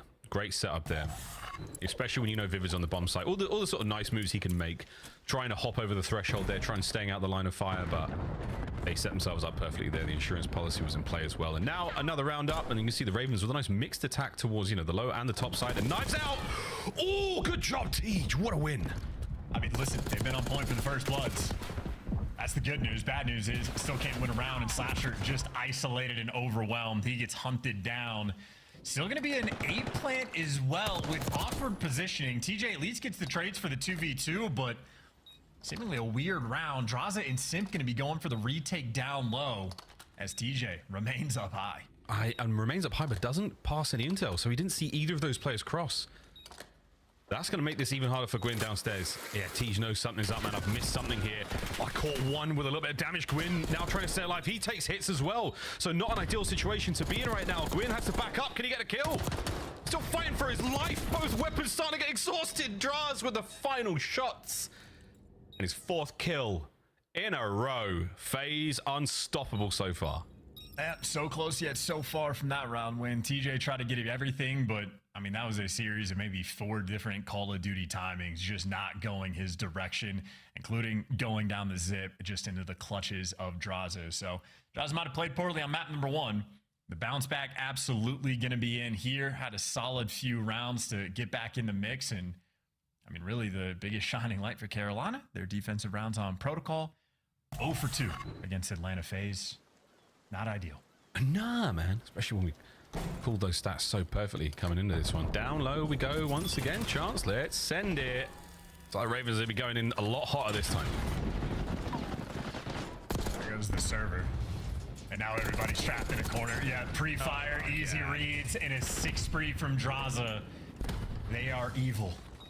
He was looking at his next there. First 2 on the round. There's no idea they're outside, but here's the nade. That gives you a bit of intel. Here's the chow. Lovely shots from Slasher. Pushes him down. Raven's still trying to make the entry, but you took too much time, and Abizi will punish you for it. FaZe. Immaculate gameplay. I mean, 21-6 was their defensive record going in it. Now they're 0 for 3. So, I mean, listen, they're going to fall. They're going to end up being the 3rd best team on defense after this map. Maybe we have to filter out when you're playing against Atlanta FaZe and pretend they don't count. But either way, nothing but perfection here. Gets the tags, get the comms, and he doesn't waste any bit of time. If they're trapped in the corner, they're free kills. Draza on form in S&D. Yeah, wonderful form. And again, an amazing sort of shade of FaZe. We saw them on a map that they're not that confident on, and they're trying to improve prior, and now this is what they look like when they know what they're doing, and they're very confident indeed. TJ is going to run into a whole load of trouble in a second. How much damage can he do? The answer is not a tremendous amount. Draz is there for it. Nade, stuns, you name it. It's all getting thrown at that P2 position. DJ's dead. Dead. Oh, Abizi maybe bit off more than he could chew. I thought he was going to wait for Draza to get some tags in, but they're playing confident because they're up 5-0. But keep in mind, Celium is alive in a 2 versus 2 now because Sim gets the extra kill. So even with that start, FaZe could still get the 6-0. Identification on bomb now and a positive ID on another player trying to collect. This is a big moment. A massive advantage for FaZe here on map point. And Celium putting himself in the most obscure off angle he could find. The unreadable and the ungunnable. Good luck, Ravens. This is to stay alive on the map. I mean, yeah, you guys, you got to go get that bomb. And they're going to work Spiral as well for their approach. So they're going to funnel into Simp and Cell. Timing. Yeah, timing's not great. Cell there, guns up at the ready on the cross. Finds one. Can we get it? Sure can, folks. Celium.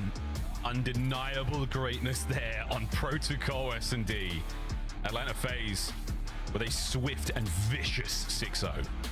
Yeah, and listen, Carolina, one of the best S&D records in the game.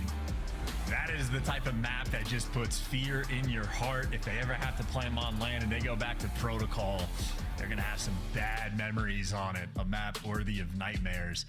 No amount of success.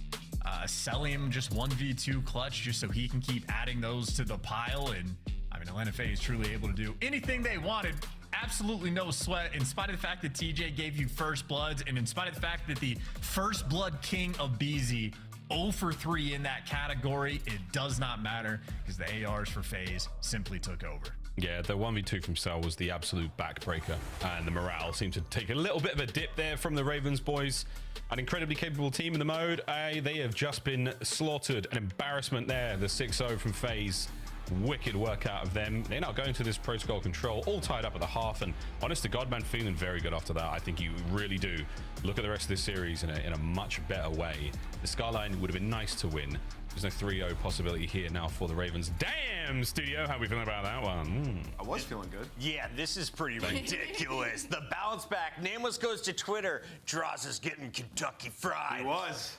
Game 2. 7-2, Celium 9-1, 6-0 in Carolina on their best map. Yeah, not their best map, but one of them. I mean, they're formidable on that map. And, you know, coming into it, like, I thought it'd be, you know, Carolina might have a little bit of an edge. Like, #1 in retaking, and there's 3 bomb plants by Atlanta FaZe, all 3 converted, right? So Atlanta just doing their research. They know every single thing that Carolina was going to throw at them. Even with the advantage that Carolina had with a couple of their first bloods, it just didn't matter. I mean, the tone setter was selling. It was 1v2. 100%. And I think it's important that the ARs had a good map too as well, considering the way that map 1 went. And just to kind of put this into perspective, Protocol is a strong S&D for Atlanta FaZe, but in their last 2, they lost it 3-6 to Toronto Ultra. And then before that, it was a grueling round 11 versus Vancouver Surge. So it was a map that they clearly have been putting some work on. And the fact that they won it in 6-0 fashion is terrifying because Atlanta FaZe was already Unreal Search and Destroy. They already had a really deep map pool, but if they start winning in maps like this against teams like Carolina Royal Ravens, #1 S&D team overall in the league right now, who love Protocol, who just recently 6-0'd the Vegas Falcons on it, you're feeling great if you're a FaZe fan. Yeah, I mean, I would say, like, I'm not super worried about either of these teams, just what we've seen so far. Like, obviously for Carolina, they're putting in a ton of focus on the respawns, and I have faith in them versus majority of teams to come in and still be great in Search and Destroy. That's just a tough matchup there. It's time to draw some conclusions as we head to another respawn. What did you learn during game 1? Yeah, let's show some love to Gwyn here. I mean, this is just wonderful plays by him. Online Gwyn? Yeah, Gwynternet? People saying Gwyn's dumb, this, that, the third. Slash is putting in work. So let's pull the clip up and let's talk about what Carolina was doing here.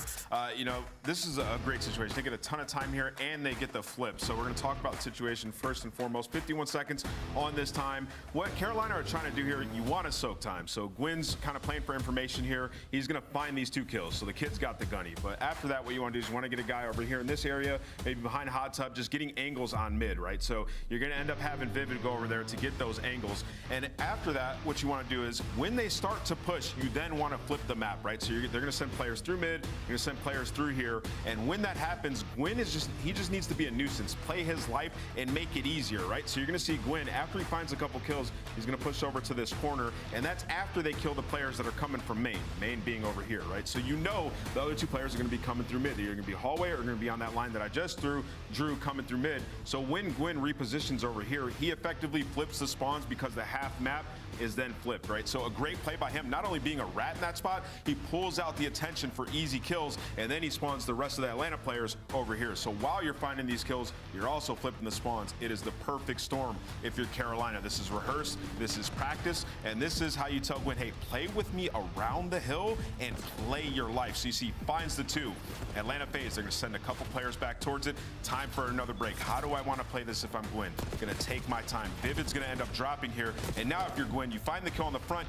Vivid just called out the 2 guys mid. I'm gonna push up, get an angle to give TJ an easy kill, and also I've just pushed past half map. Now all of Atlanta are spawning on the other side of the map. 20 seconds left, we're gonna get this scrap, and we're gonna secure a self-rotation. So great communication and plays, and Gwyn showing up when they need them. Carolina Royal Ravens are learning. Great teaching by Brian Saint and Slasher at the helm over there, and they are now knotted up 1-1 at the half with Atlanta FaZe, our #1 seed overall. Atlanta has never had back-to-back losses. Alley Cat, are you worried for Atlanta in the second half? No, did you see the same Search and Destroy I just saw?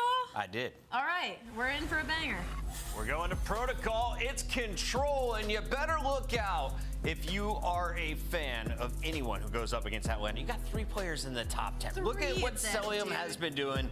139 kills. You got Simp there at 142, another 143 chiming in from Draw. Everybody's dropping bombs. These guys are unreal at Control. The fact that they're even second overall in league Control is insane to me because I look at this paper and I'm like, they've played 4 protocols straight and they've won 3 of their last 4. And then even then you move to Hacienda, they're 7-1. They are unbelievable. Carolina's worst game mode coming up? Yeah.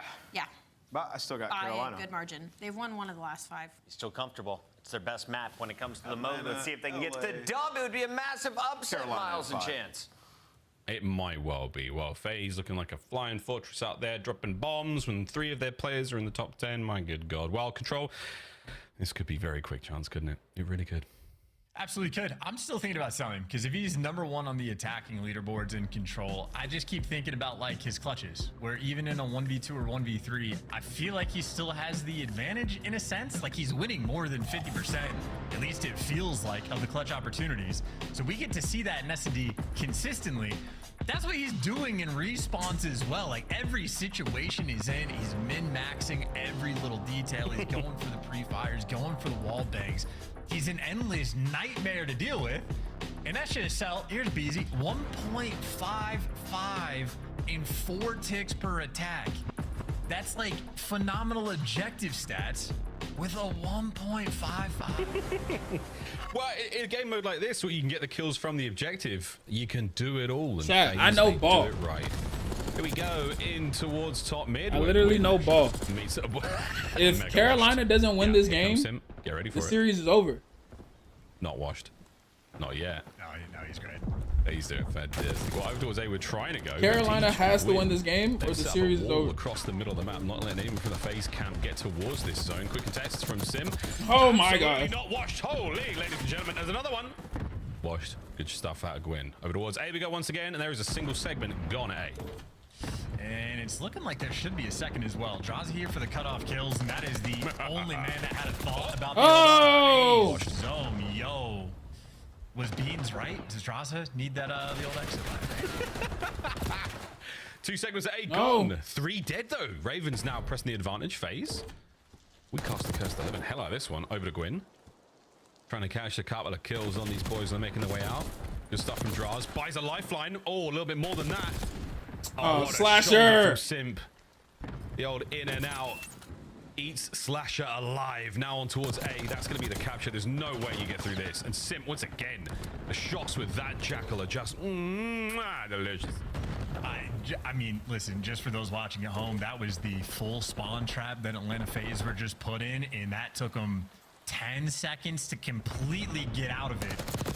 So that's not a great look for Carolina. That was way too easy, and TJ maybe in the feed able to pick up 2, but Simp still with presence over towards this B zone. And he's out, and this is prime Simp time. Oh yeah, man, he's reading every possible player, and he's put them in positions to deal with them. At the very least, there's Draz to pick up what he cannot. What a moment right now from FaZe. Just when you thought they were down, they're only up by 1 life, and they are looking to capture the B zone rapidly. Halfway through it now. Gwyn with a last-ditch attempt. Lovely work from the pistol. Not enough for the kill, though. Simp still trying to stay alive in the zone. Nice work from Vivid. Over to Abe. Closes the second Vivid needs this kill. He has to get this kill. Okay.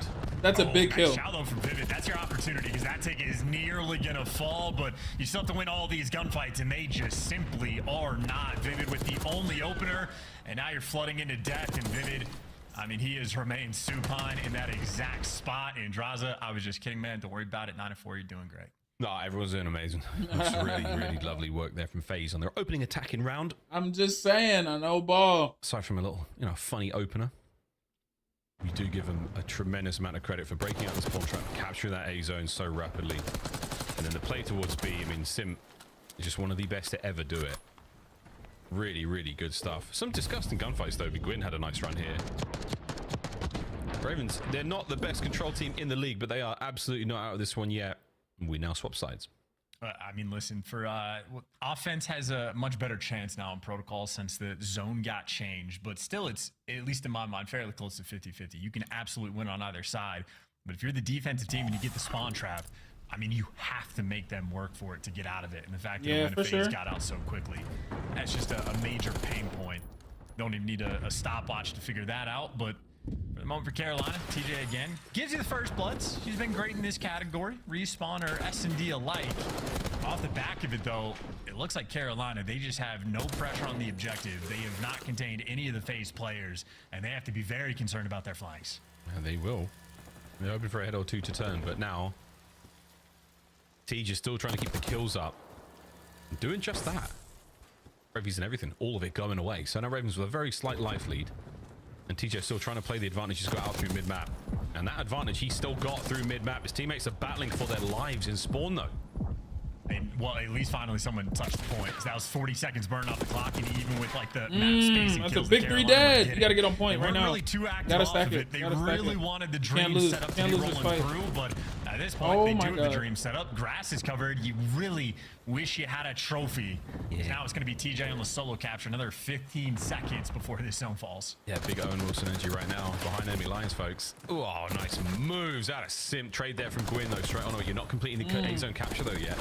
Now you got 2 members of FaZe on top of that one, draining the progress. So right back to square when you go there. So a single third remaining. Fight forward, fellas. See if you can't get out of there. The B zone absolutely watertight right now for FaZe, but A, there is still an opportunity. Can you find the opening kills on the setup? That's the question. I just think Carolina feels like they are moving in slow motion on this map. And listen, Atlanta FaZe got out of the spawn trap in a matter of 10 seconds. You got 20 to go. Let's see if Carolina can make anything happen. Oh, try it. Try it. There we go. Trades. No, it's not Dave. All 4 down again. Abe's on a 4 spree right now. Ladies and gentlemen, we are looking at the final 10 seconds of the round right now. Abe dancing. That's going to be another kill, but no one's going to get close to this one. They walk into the jaws of Draza, who chews them up. No one able to make the desperation play on a time. FaZe got by 2. I'll just give some fun facts. I feel like a lot of people don't know this. If you're solo capturing a point on control, takes 15 seconds to get a single segment, 45 seconds to get the entire thing, and then if you add a player, you cut it in half. So you go from 45 seconds to 22 and a half. You add the third player, you're cutting it in a third, and then if you're adding the fourth, you're cutting it in a fourth. So if you get a quad stack going, point absolutely flies. But a solo capture, it takes a year in Call of Duty terminology to actually make it happen. But quick maths, if you ever, I don't know, are interested in thinking when you play COD. That's the kind of call that I want to see. Hey, somebody got over here quick. We're going to capture the zone in an additional 15 seconds. Like, we're going to cut this in half. I want those clean It's rarely applicable, but in the situations where, like, if there's no lives at the end of the round, if there's 1 segment left on, like, the B zone and you're in, like, a 2 versus 2, that just means the team on defense knows, hey, if there's only this many possible people on the point, like 1 segment, 2 people, you have 7 seconds to work with. Like, that's the amount of pressure. So you can treat those zones like a bomb site in a sense of S&D, but it is very rare. Strong setup right now for FaZe in this attack. B zone, second segment, absolutely gone. And in the next 15 seconds, we're going to see a BZ potentially get this one done as well. Over towards the A side of the map, and Selim is dancing. A great win from Gwyn there. That gives you a tiny bit of space now to work towards the A side, but B is gone, folks. You can say goodbye to it right now. We will not see the B zone again in this round.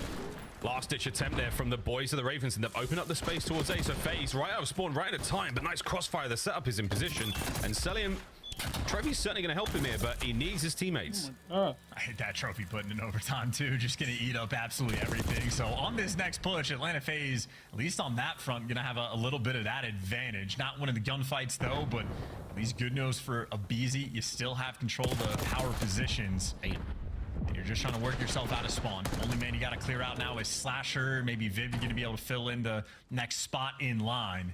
He ran through the A zone, and by the looks of it, Atlanta FaZe not heads up about it, but they might just kill everybody else instead. Yeah, this is looking great now from Abizi. Oh, picks a good corner. A little bit of a crossfire now on towards A, and it's a 2-man stack. The potential for the third now. Celium could be there. But an awkward situation to find himself in, because you don't get rid of Vivid out of the helicopter. So now he's gone, eyes forward, and that's Celium getting the job done. Can he help Sim get this last man on zone? Can indeed. God, it's a 2-piece on time as well, and a 2-man stack. And with 2 seconds for a 2-man stack, it's going to take 22 seconds for that bad boy to fall. And look at, oh, well, Slasher got a kill out of time, so Abizi backs off. You know, Atlanta FaZe, the best attacking team on this map and showing off some of the goods. They are having to work for it, but a minute and 15 and a life advantage. In any moment where they touch that time is going to be a great thing for them, but they're actually really trying to work through the grass side of the map, and maybe for good reason. It is going to be open, but only briefly. Oh! Nice work from Abe there. Gwyn, if he speeds his step, he might be able to catch Abizi now. Full awareness now, he's going to have to double back. And this could help. No lives left, though, for the Ravens. 11v4. Any kills you get here are great, Gwyn, but you've got to try to stay alive as well. The trade is going to be there from Selim. Oh, no, another man falls. Another one down. Another one down. Another one bites the dust. Last man left alive. Teach. Game fades. Yeah, bro. Yeah, man, this is different teams are able to achieve it at different times. Yeah. FaZe is certainly that team where when you can see they have the advantage, you can just feel how hopeless it actually is for the other team. Yeah. They commentate it differently. Not a fun experience for the Carolina Royal Ravens. I feel so bad for Carolina. And I think as soon as that protocol 6-0 came through, you hit the panic button just a little bit, because if you can't really rely on your control, Atlanta FaZe very strong in that game mode, very strong on that map. You just have fear put in your heart. So Ravens need to pull off almost the anti-Neslo. You got to win both hard points just to force them at 5. Oh, indeedy. Well, a tough map there for the Ravens. There's no doubt about it. Folks at home who are FaZe fans, and I know there are plenty, licking your lips at the prospect of that protocol hardpoint to close out this series. 2-1 right now for FaZe. Ravens, though, no slouch on the mode chance. It just feels so difficult. When FaZe are winning, it is really, really decisive. It is something. When they're losing, it still feels like they can get the job done. You know what I mean? It's really, really tough. FaZe, they are the best team in the game for a reason. Yes, they're good at every single aspect of the game. You know, in S&D, they got the first bloods, they got the clutch potential, they got the mid-round adjustments and the respawns. They just sort of figure everything out. And obviously now to the point where they're like experimenting with like different maps and whatnot, trying to get in the series. But it's if there's any weakness in your game at all in this control for Carolina, not effectively setting up the defensive spawn trap. If you have any weakness, it's going to get exposed and you're just going to lose. And you have to be dialed in at everything to be able to match pace, because they really don't have too many weaknesses at all that you can exploit. So you have to be on point. And as soon as, in my mind, that first defensive round rolls through where Carolina put themselves in a good spot and let it go, then I lose hope. Similar to the S&D, you're in a good spot. You got the 2v1 against Cell. You got the bomb down. You have to win those. Well, sadly, you don't. Hardpoint, the last of our protocol trilogy in this series. If we have to go to the Hacienda in game 5, we'll see how that goes. But until then, how are we feeling about the hardpoint chance? I mean, of course, FaZe, just Call of Duty very momentum based right now. I've yet to drop a round since the Search and Destroy. At first and third, I mean, we are in for a treat here. This is a heavyweight fight. But right now, it feels like FaZe, well, at least in the round-based game, they're just too good, can't man. do me wrong. No, not too bad. Keep in mind for Draza, I mean, he went double negative. It was at 6-24 at one point on the first hard point. They had to deal with 2 different Hellstorms as well that the Carolina players got, and it was still only a 50-point game. Now they're playing with absolutely no sweat, no stress, and on the map that they chose to play in this series and being the best team on it, you got to imagine they're feeling good. Granted, for protocol, it is one of those maps, especially on that P3 to P4 rotation. If you can lock down the money hill, you can really turn the map into madness. So that's going to be the focus point in my mind for Carolina. It's that situation. We saw how good Atlanta FaZe are on rotations on that map. At least for the P4, you got to beat them there. Yeah. Once you get down low, the bomb site area here on Protocol, it is ruthless. The money hill, the one you tend to get the most points on. The cleanest setup will always win.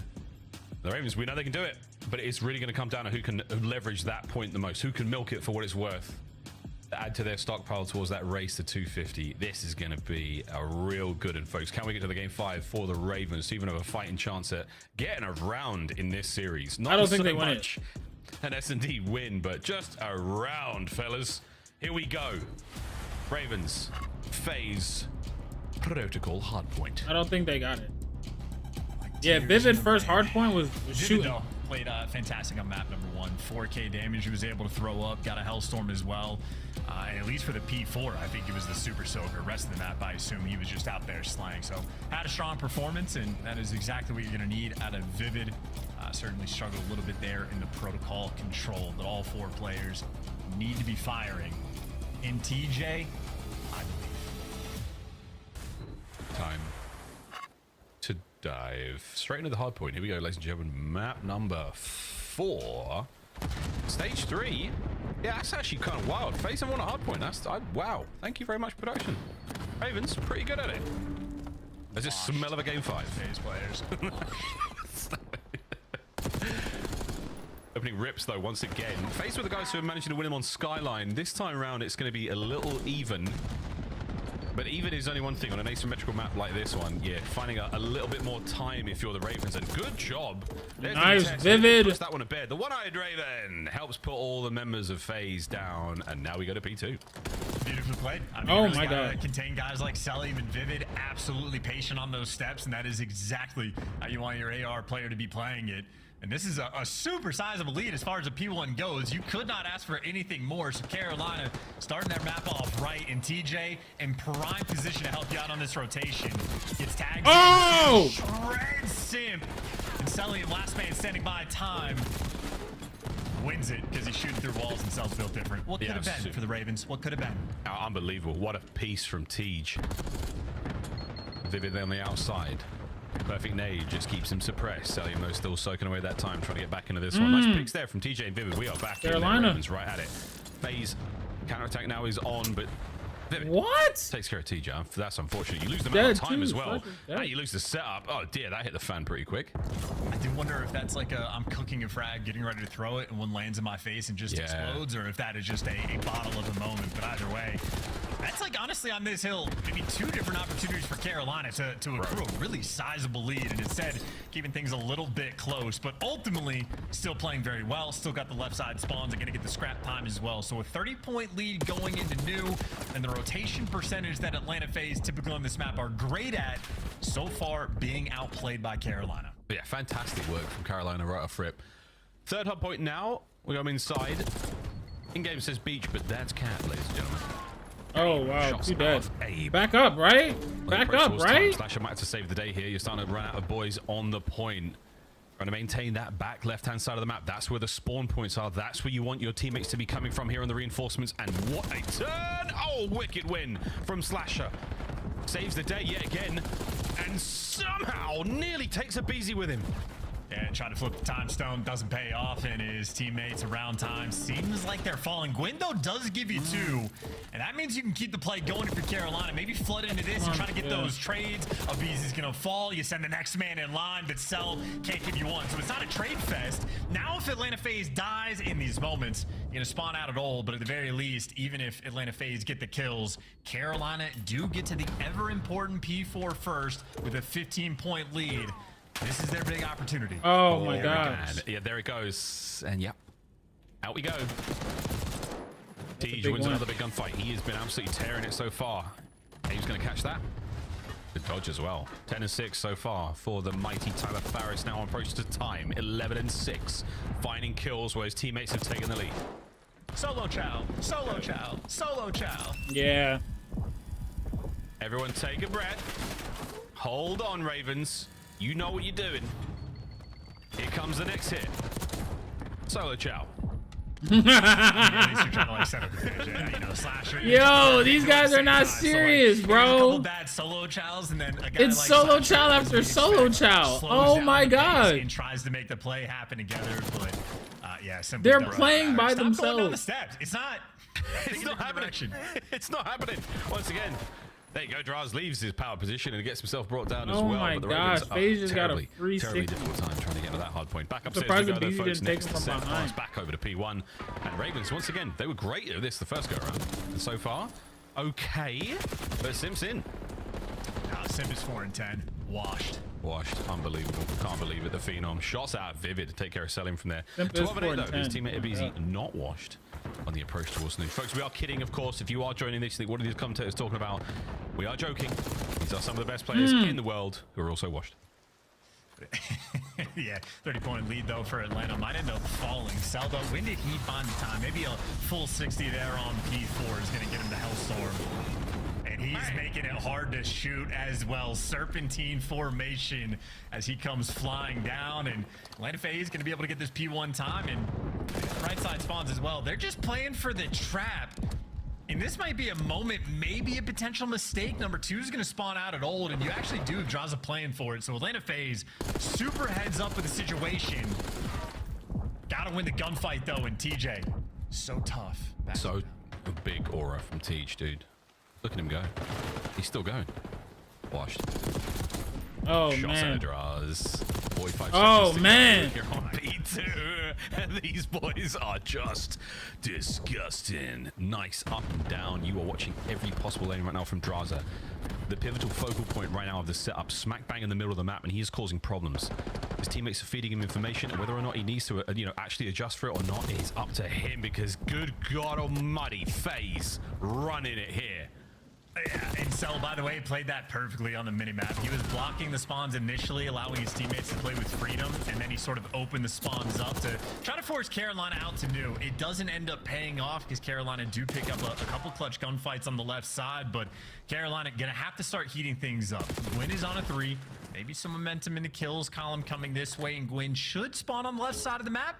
So you're good for this setup, and again, back-to-back kills if you can chain them. Carolina will be right back in this game. A great piece out of Vivid. There's 4 spree right now, and again, not necessarily on time, so he's not getting a huge amount of points for that, but you've got a lovely, lovely hold here. Can you get rid of the players in the back line? That's on Gwyn. They are going to check this corner. It's a day 1. Beautiful stuff, though. No need to check it if he comes out flying like that. Can Gwyn keep going? Yeah, sure can. Nice read. One more man in the back to deal with, and the hold is still there for the Ravens. Oh my God. Stuff there from Gwyn and Vivid delivering for 2. Sympto making an impact, and that's going to make things a little bit more chaotic. You see the trades rolling through, except no dice. Beezy might have been one shot, but Gwyn shooting at a ghost can't take him down. And while you need to win this P4 rotation if you are Carolina, it might be a desperation effort. Simp, the emphasis was there, the gunfight was not. Well, you get the final 10 seconds of scrap. You go back to the stairwell of doom. These poor Ravens players. Poor Ravens. They're peacocks, man. You gotta let them fly, and they cannot fly in a space this confined. Well, down low we go again, folks. Yeah, that last P4 wasn't anything special for the Ravens, and Draza, finally brought down. Somebody fills the gap immediately. There we go. 3 dead. They've done it. They're in. That's exactly what you need. Yeah, finally the double channels coming through from the spiral, maybe enough to overwhelm. And that's a great corner being played by Vivid. God. I mean, I'd be calling hacks if I was in game. It's just Tyler Beezy doing what he does best. Just checks it. Crossfire's there, Cell in position to soon get the contest, and FaZe waiting for the opportunity to strike. Oh, the iron was hot. Draza makes it red hot, baby. And this should be the last man left alive on time, and it's TJ, so he's a tough character to deal with, and he's diving and sliding. Here comes the reinforcement. Oh, Gwyn's over the top, managed to keep the Ravens in time, and they're looking at the comeback. Yeah, all things considered, a great P4 just to make sure Carolina can battle. And for the first time since P1, Carolina Royal Ravens have the lead. Whoa! Slasher nearly gets the 3. The lead now changes hands, and the Ravens are back in. It's starting to soar. Cruise control, though, not there yet. FaZe now looking to fight their way back over to P1. 3 dead in the feed again. Slasher last man. He's going to get at least 1 kill out of this, so he's going to fight to try to maintain some presence here. Good luck, Ravens, on the approach. But Litigo, what a battle that was. Hey, at least he took him to death and set your teammate up there for the trade. TJ gets help on time, and Vivid there, credit for the assist, but there's always some annoying player on FaZe getting you off the time, being the thorn in your side. That time it was Draza getting the space, but Gwyn does to Draza what Draza did to him, gets the cutoff kills. Now Carolina back in it, so a bit of a slugfest right now on Protocol. The #1 versus the #3 team on the map. We have ourselves a fight. A true battle. What a contest this is as the contest comes to a close there on P1. Over to 2 we go, and right now, in theory, Ravens with the position. They have to make most of this, though. A lot of members there are faced in the middle of the map. Slasher caught unaware. Now TJ on a bit of a wrap. This could be great, but again, you've got to get over towards time. TJ's wrap. A delicious one at that. Nutritious. Can he find 2 out of it? Plenty of damage. And he's trying to make the play over towards time. His teammates now in position to help out. So, he might have filled up his boys, and they are in time. Yeah, that's great trust from Slasher, too. Knows that Vivid has his outer step, so he's just ready for the gunfights up top. But being ready for Simp is different than winning the gunfight against him. And Simp, who's had a slow map, now he's on a 4 spree. So he pulls out an AR, comes off spawn, and starts to take over. Gotta be on the lookout for Simp, as look at the setup on the minimap. I mean, the 50-yard line being dominated by Atlanta FaZe. Totally red, as is the lead right now. They've got it back. 15 seconds to go here on P1. No one's getting out. Oh, sorry, P2. You got to get through this line of red over towards the new hard point as well. Try to secure spawns. No streaks to do so. The kills are perfect right now. Simps on a 5. He's got himself a Hellstorm as well, ladies and gentlemen. Oh, he nearly gets that as well. Cell with 2. And the spawns are terrible for the Ravens. from 14 and 24 to 20 and 25, and heating up Simp is when it matters most. But he does get dropped, but while he falls, his teammates pick him up. Draza in the feed for 3, Abizi for the final 4th, and Carolina, now you got to flood through the front of time. It is a nightmare situation. And Simp continues to be calculated on his approach. He is the terror. 30 seconds to go. You're not going to need all of it to get the win here. Ravens, last chance to get in, fellas. Last chance to make a game of it, and they're in. Abizi on time, still soaking it away. 10 for the win. The back door wide open now as TJ finds his way through. Can we get the pinch going? 5 seconds for the dub. Ravens are in. Ravens find a kill or 2. Sim now from the side. He gets brought down over the cell. Last man here for FaZe. The rotation's on as well. We go to another point. And guess who's here first? It's going to be a big door hit. 3 players here for the Ravens. Abizi going to have to stave off all this pressure. He doesn't have the help, nor does he have the reinforcements. The flock of the Ravens fly. You're into the crossfires. The trades rolling through. Gwyn, last man standing, and this is for the map, and Cell gonna be the man to close that door. Atlanta FaZe. Uh-oh. Get that final point. Don't ruin the call. They ruined the call. They ruined the guys. call.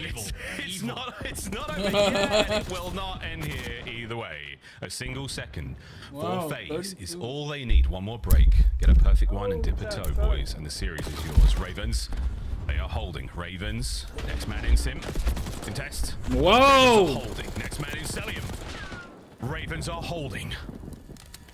You got to get to P1 though. You gotta go. You have to get out of the mix. You have to make sure that you are standing on the time when it pops. In Atlanta FaZe, if you want to try to late hit old just for the single second or try to rotate towards new, they're going to try to rotate. They get the first 2 kills, but now 2 kills fall. You want a gunfight for time. Slasher clutches up. Look who's standing on new, and his teammates get the cutoff kills.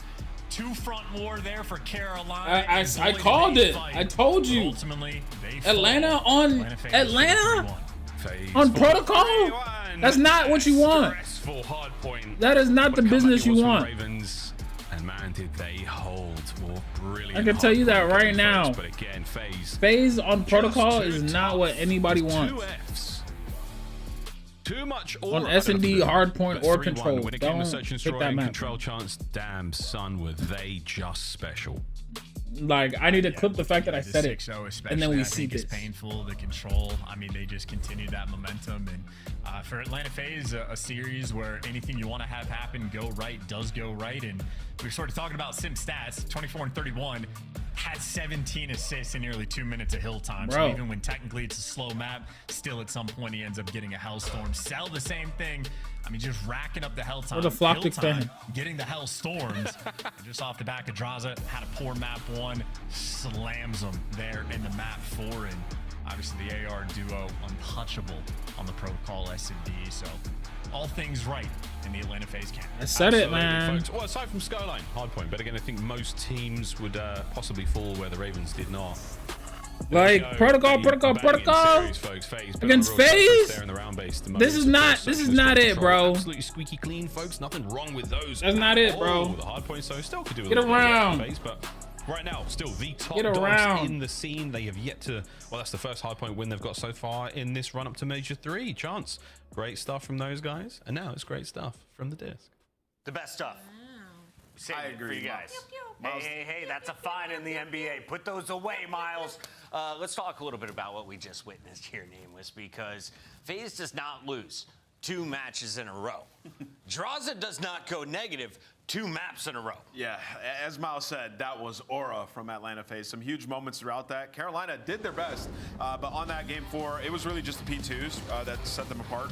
You saw it multiple times, like Atlanta FaZe, they just have a good idea on how they want to hold it. Carolina giving up far too much time there. And then on the last one, like, Carolina, they had an opportunity at the end of that game, right? Like, if you could hold all that time, get somebody over towards P1, it's just too tall of a mountain to climb. Like, you've given up way too much time earlier. Allie, what do you see here in this series? Throughout the series, just, I mean, from Atlanta FaZe, a masterclass search and destroy and a masterclass control. Again, we were heading into that, and I was like, look, Control is one of their strongest game modes right now. Into this game 4, though, like, I can't wait until we get into the interview, because I don't understand what it is with Atlanta FaZe and getting these huge leads and then kind of allowing Carolina to crawl back into it, and unfortunately it cost them that map number 1. This could have been a 3-0 bot from the side of Atlanta FaZe, which raises some question marks for me if this is going to be kind of something that follows them throughout this qualifier. Atlanta playing the hard points much tighter today. Is that credit to Carolina improving their side of the ball? Yeah, I mean, I think it's a little bit of both. Like, Atlanta clearly have, like, they're trying to put an emphasis on the HP, right? Like, they've been losing a decent amount. Lost 2 to Vancouver, 2 to Toronto, and now in this series, you could have just lost 2 to Carolina, right? So it's definitely the biggest pain Slasher point looks in so that Atlanta distraught camp right now, but still have full faith in them. You saw the surge, you saw the control. They are dominant in those game modes. We've got the man who is #1 in the KD leaderboard, the MVP of Major 2. He joins us live. Big Sel. MacArthur, but you can call him Celium until you get to know him better. Celium, how are you? I'm doing good. How about you guys? I'm having a great show. Today has been fun. We've had some really good matches, but I was a little worried for you guys after watching map #1. What's up with the slow start?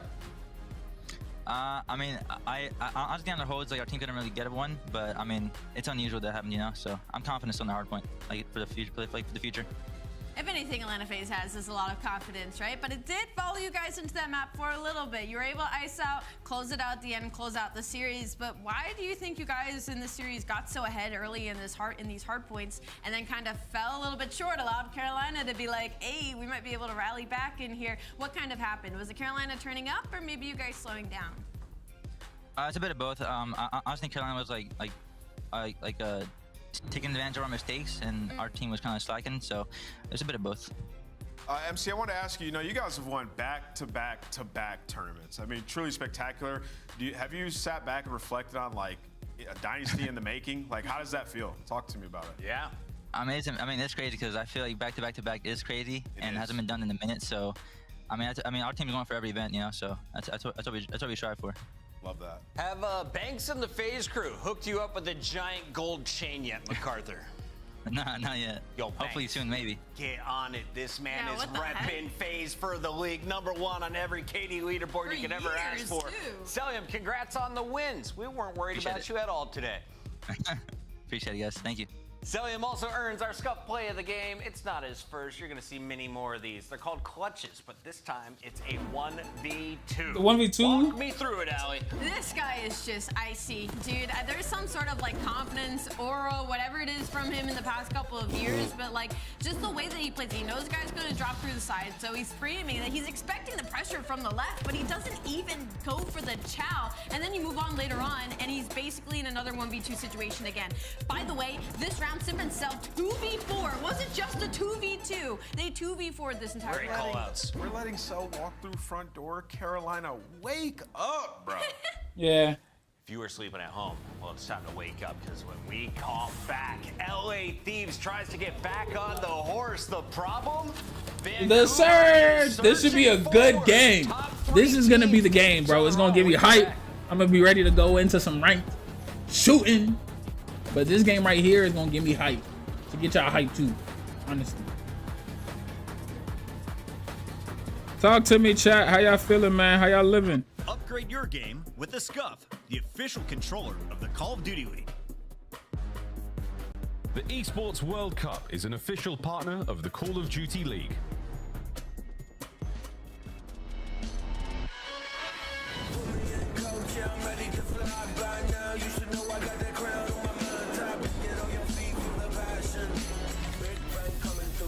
Like a cannon. Blast like a cannon. Blast like a cannon. Oh my gosh.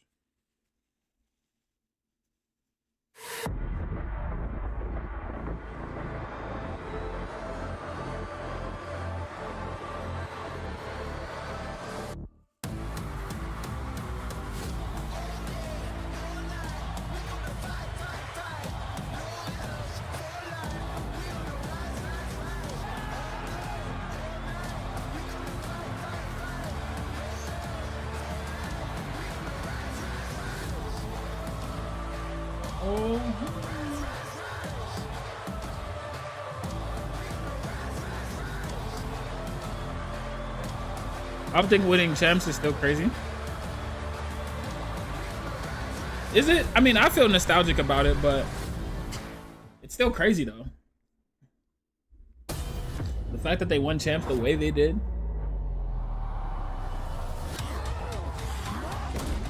That's the only thing I find crazy about Optic and champs. The fact that they won it the way they did. Can you even believe this place?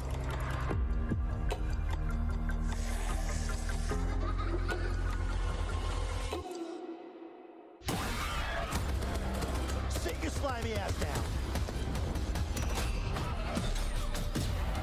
The sizzle sells itself.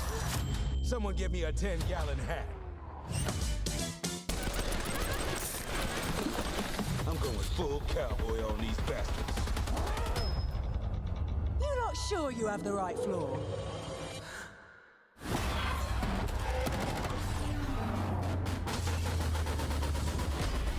It is so nice to meet you face to face, Plate.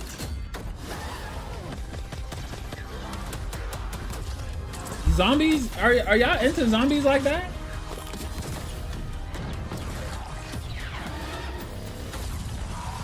You don't trust me, fine, but you cannot trust her.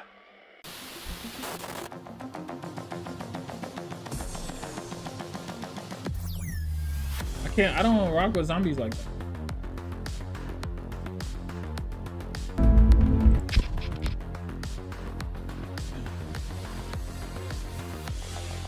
I gotta pop my pistol a little bit before this next game.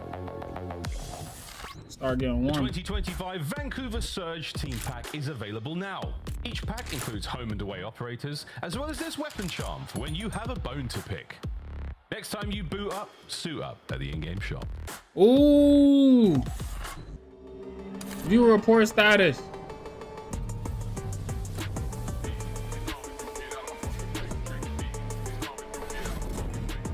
I don't know who it was, but that's what you get. I don't know who it was, but that's what you get.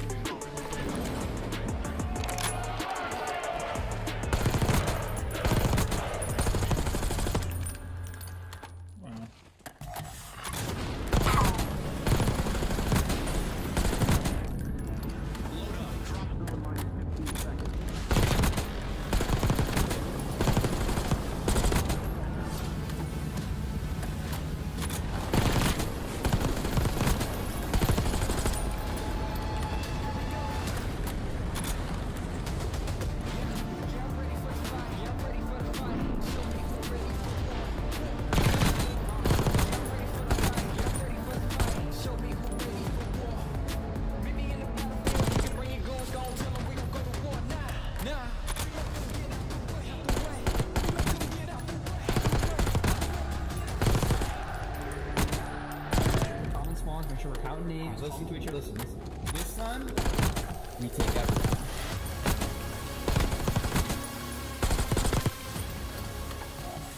Welcome back to the Call of Duty League, and that Zombies trailer right before we came back got me all kinds of excited. They're talking Texas. We're going to see some big hats on folks like Nate Shiner soon here.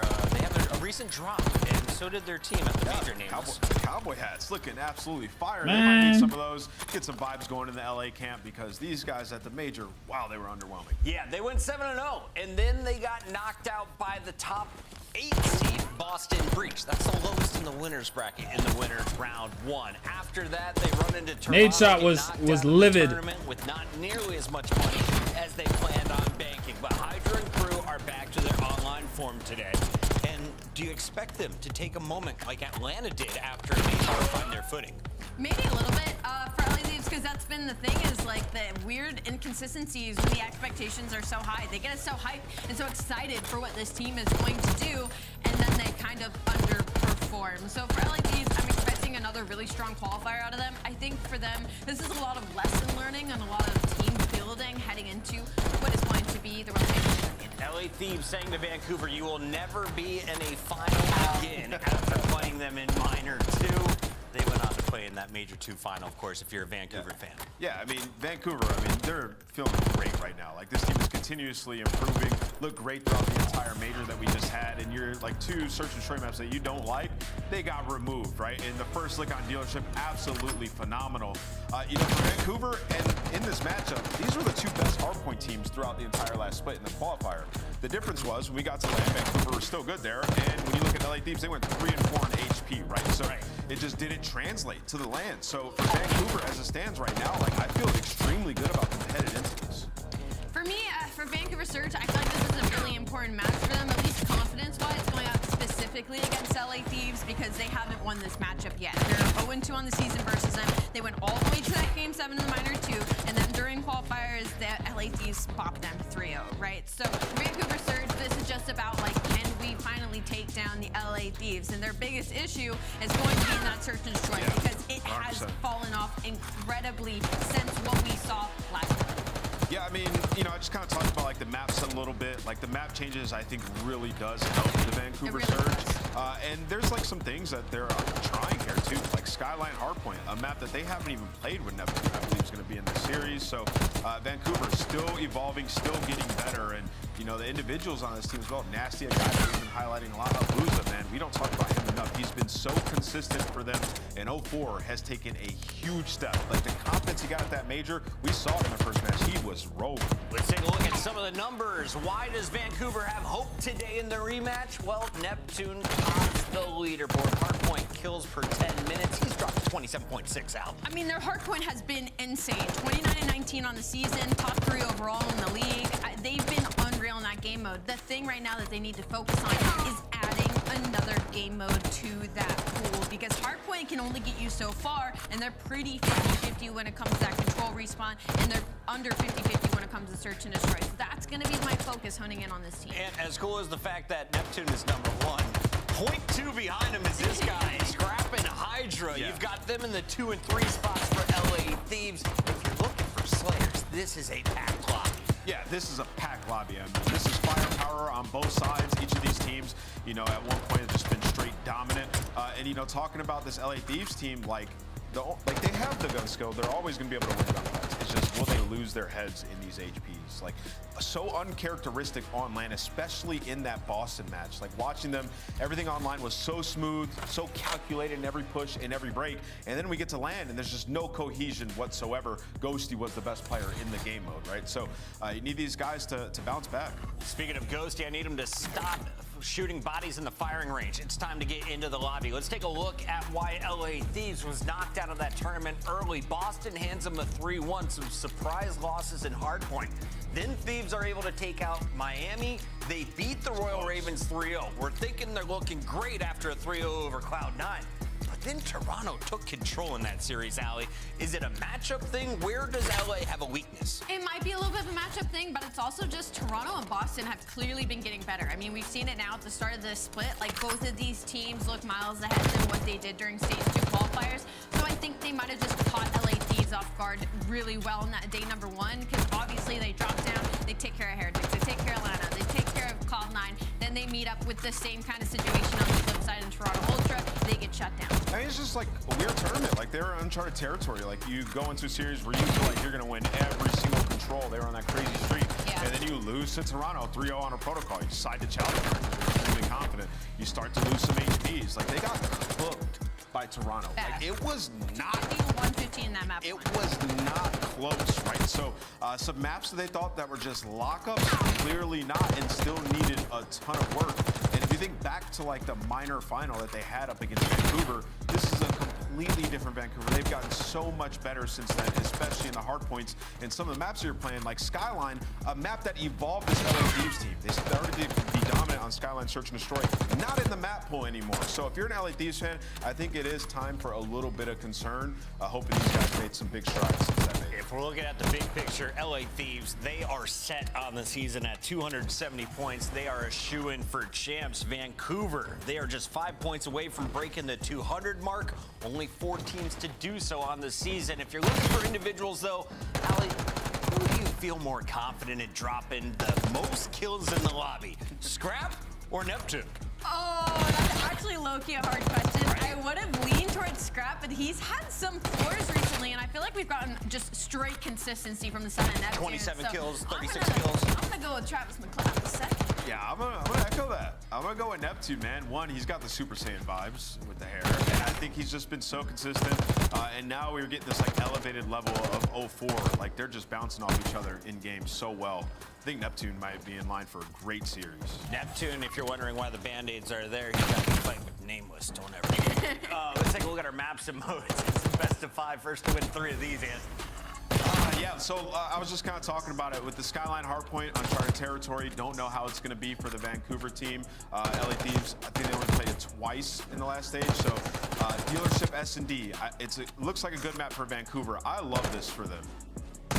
Yeah, I'm looking at this. I think dealership's going to be great. I'm looking at the Hacienda in the later half of this series for Vancouver. I'm glad that it's map number 4 instead of map number 1 because you're going up against LA Thieves, #1 map 1 team in the game. So they're playing for the long haul for sure. Scuff Pick'em leader. My lead has now dwindled to just 2.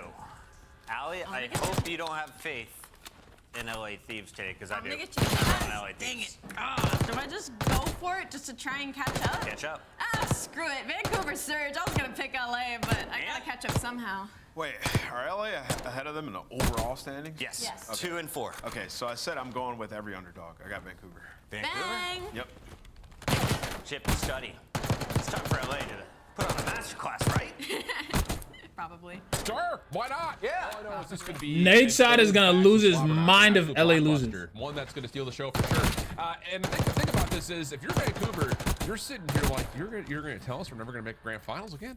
We just did it. You guys lost to Boston, so let's see how they fare as they get back on the online sticks.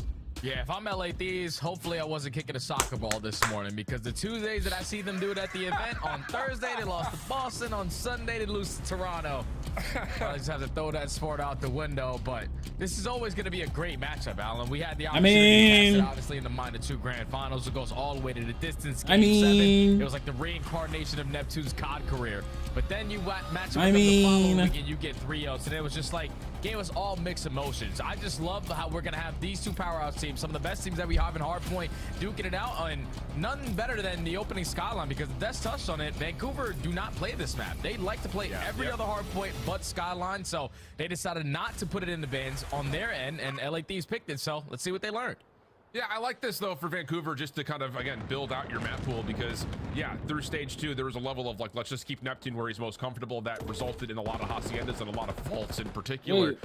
But, yeah, I love the idea of just trying to get yourself diversified in the hardpoint map pool. So let's get it on here. Yeah, that's a terrible route by Neptune. Solid for one of these. Because one, you risk flipping your team. Between these 2, but at the opener, it is Thieves all through the kill feed and in the hardpoint. Yeah, absolute perfection start. Oh! Right there from LA. They spawn on the back Oh! here for P1, but they get all 4 kills at the same time, instantly able to flip the spawns, and now Vancouver haven't even had an opportunity to potentially find a break here. 20 seconds still remaining. The ARs are gunning. Even Hydra has one in hand. That's another 3-for-1 trade, and LA Thieves currently can do no wrong. Yeah, battle of the ARs over the top hallways. Ghosty surprised as a double hit through Kitchen starts to develop for Vancouver with 5 seconds remaining on P1. 04 is trying to get around the back to block, but not going to happen, and things will stay stable for Thieves as they get the rotation to 2. Yeah, they definitely look like they didn't play any soccer this morning. Perfect. They're at that P1. Now all of Vancouver trying to find their break in towards Kitchen. Ghosty, your job is to hold down towards Piano.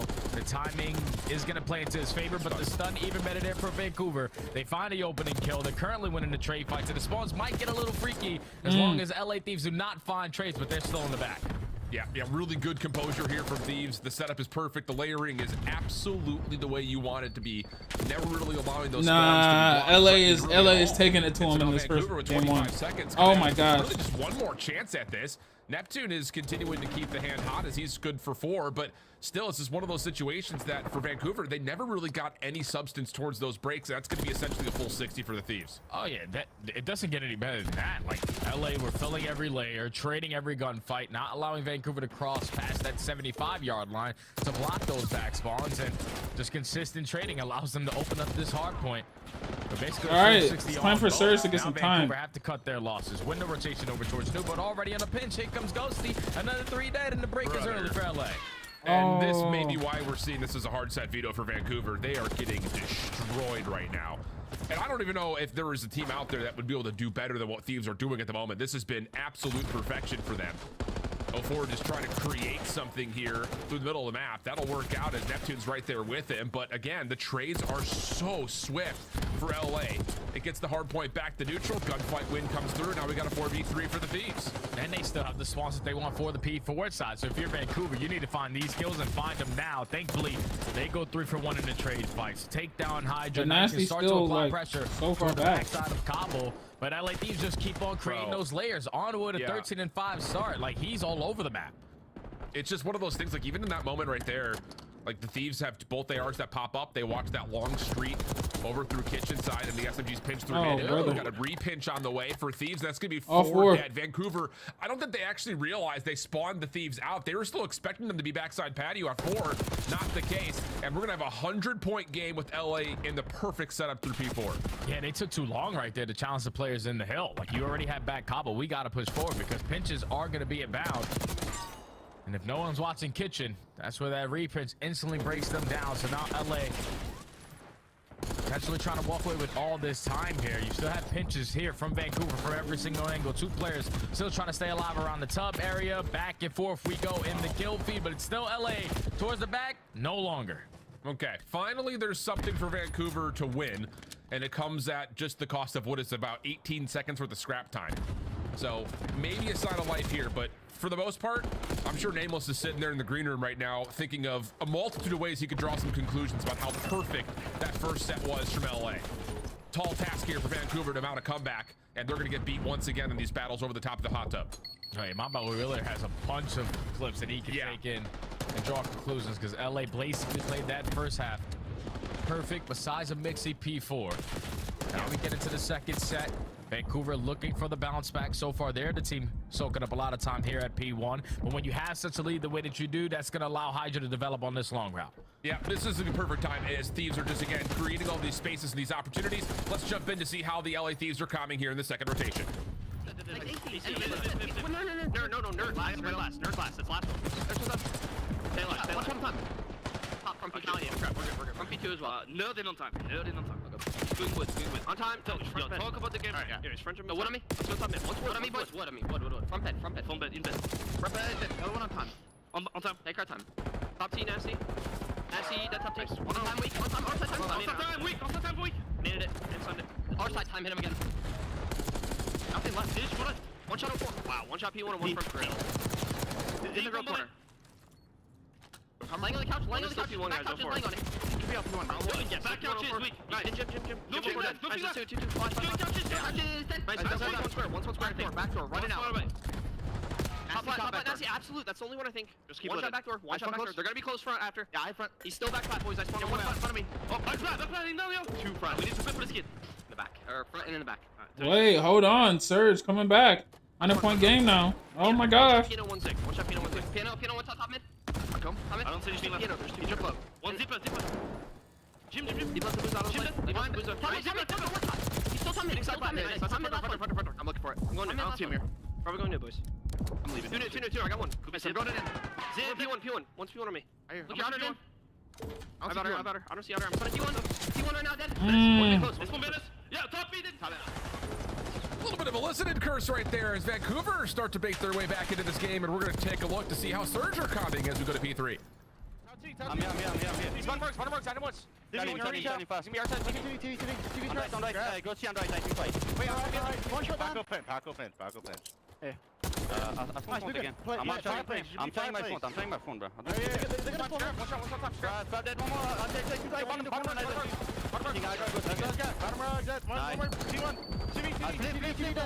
Flip. Piano spawns. Back left. Okay. They're going top. Okay. I'm leaving it. Okay. I'm doing it. Back left. Dead. I'm going top, alright? Come on, mid or no? Yeah, no. Yeah, mid. You can leave time to build. One top. Go on you.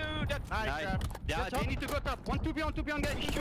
One street, yeah. 1 way beyond. He's probably low guys. I'm staying in buff. I'm waiting for the street. I'm staying up top, guys. He's dead. Nice. Last guy's top T, I think. Envoy was in the street. Dead. Nice. I'll be kitchen, okay? They need to go top. Stop. They won't be in top. That would getting I'm top coming guys. down to help you, bro. Sit down. One more. 100%. Top. Oh my god. I'm gonna play the left. Oh my god. Okay, that's I'm almost up. You're in my back. left. No, two left. One left. Two left, guys. You're gonna get On there. Come on. One I'm going on that fast. We're good. Okay. You're top. Top on me. Wow, okay, 04, we see you. A couple heroic plays here for Vancouver in the last stretch of hills. Has them right back in this game, but the scrap time, about 30 seconds, looking solid here for the Thieves, Jay. Oh, yeah, this is looking great so far here for LA to walk away with this final 30. Vancouver going to give it one last push. Good. They go 3 for 1 in the trades, even though the spawns are technically to the back for LA. They're all working that OE through bottom kitchen. They want to try to flip it. Start off on this side for that P1, because that's when Vancouver started that train of starting the comeback. A lot of time off of P1. They already got the investment out of Hellstorm. It got nothing done. It was a 100-point difference. Now it's only down to 25. Yeah, it's solid read from Ghosty, but just a little bit late to get the awareness that Vancouver was spawning right next to him. But Hydra on the pitch, almost able to find Dude, but Abuza shuts that down. Good time here for Thieves inside a hot tub as Abuza finds his second. Nade over towards the hill will actually miss onto Envoy. Sounded like it was closer than maybe it actually was, and now Hydra's pitching, and just when you thought that maybe the Thieves were letting this one go just a little bit too loose, they're right back in, and they find themselves a 50-plus point lead.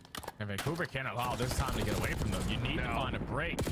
Nasty was trying to get aggressive over towards kitchen. He realizes, okay, my teammates spawned at Cabo. Let me start to back on up a little bit. And eventually it sets up all the angles to find the break for the final 15.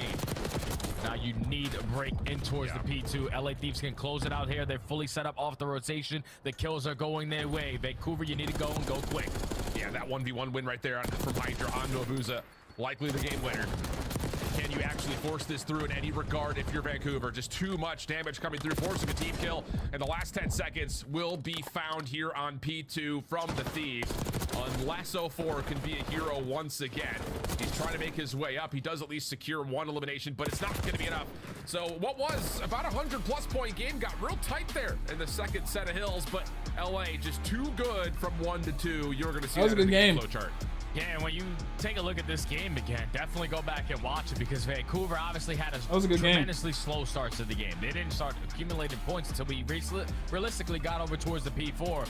But then the second half of the game, it was just heroic plays there from Vancouver. 2 individuals went off. You had Nasty in the backside of P2. You heard it when we jumped into the listen when LA last player Nasty. I'm pretty sure he's sitting towards the back, and he miraculously is able to walk away with 3 kills for Vancouver to get time there. And then when you're going from P3 to P4, that's when you saw 04 when we jumped into a listening with Surge, that he was getting a double, whips out the pistol, slide and glide, hit him with the dive mid-air, and was able to make a big individual play for Vancouver to try to fight their way back into this game. But the Thieves, they weren't really worried. They knew that they basically had the game in control majority of the game, besides until it started getting a little bit scary towards the middle. But that one break at the end for that final 30 at P4, you chained it over towards P1, and then all your gunfights that you were finding success for originally to start the game, you found it at the end to close it out at P2. A great opening hard point out that the Thieves are going to definitely run away with it a lot sooner, but Vancouver shows some fight there on a map that they usually don't play.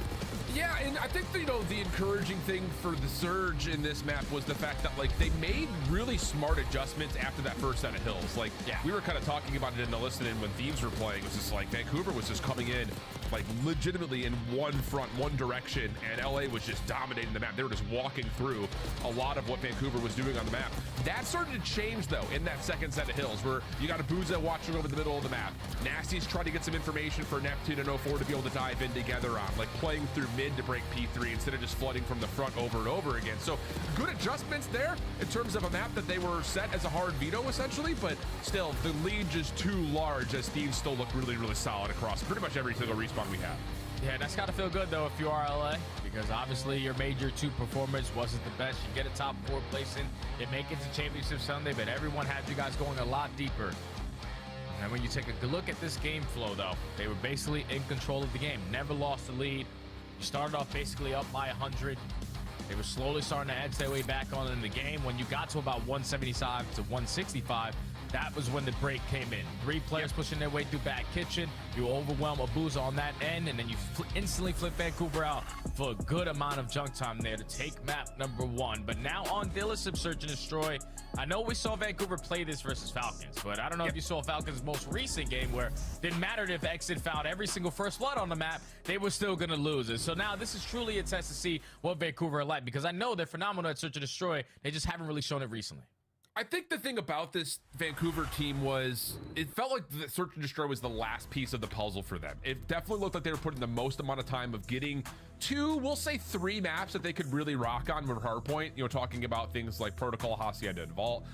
The Search and Destroy was largely just Protocol. And when it started off at the beginning of the stage with Neptune, they were defaulting to playing for flood hits to A. And it was working out because the SMG gameplay was obviously dominating at that point. But as we started to get closer to the major, and in particular, as we got into the major itself, not a lot of success. But the thing about it was there's round 10, round 11 losses. And more importantly, a lot of the maps they struggled on were Skyline and Vault. Those are no longer in the picture. So it does put a little bit of pressure on them to be good at Dealership and Rewind. And again, I think this is important because looking at what Nasty and Neptune were able to do on this map, they were finding success both as ARs and SMGs. Oh, and when these guys are going crazy the way that they are, it's obviously going to make your job a whole lot easier. Mr. Plumbridge, 7-2, 3.5 KD. And then you got Mr. McLeod the second, 1.6. Basically both edging out 1,000 damage in that Search and Destroy. 100% in their open dual win percentage. They found 7 first bloods last time they played this map. So got to try to do that again, because you know LA Thieves are going to have those players on the opposite side, especially like Dylan Envoy. He's going to have some strategies walking into a map that they have yet to play. Yeah, absolutely. And again, it's just like when we talk about like the politicking that comes with, you know, map vetoing out at the beginning of the year, LA definitely did not like to see Rewind be taken out from the Hardpoint perspective, but they didn't play Rewind at all in the Search and Destroy. So the same conversation talking about Dealership and Rewind as being key towards Vancouver to try to get their Search and Destroy back into the picture. All of that work we talked about for this Thieves squad after Major 1, when it comes to them being a better Search and Destroy team. Again, a lot of their reps were on Skyline, a couple of Vaults in the mix as well. They hard veto out Protocol. So there's a lot of pressure on this team to be solid at both Dealership and Rewind. And again, just to reframe it, Rewind was not a part of the opening Major 1 picture in Search for this squad. So it does put some pressure on both these two teams to be good at these 2 new maps that have been added.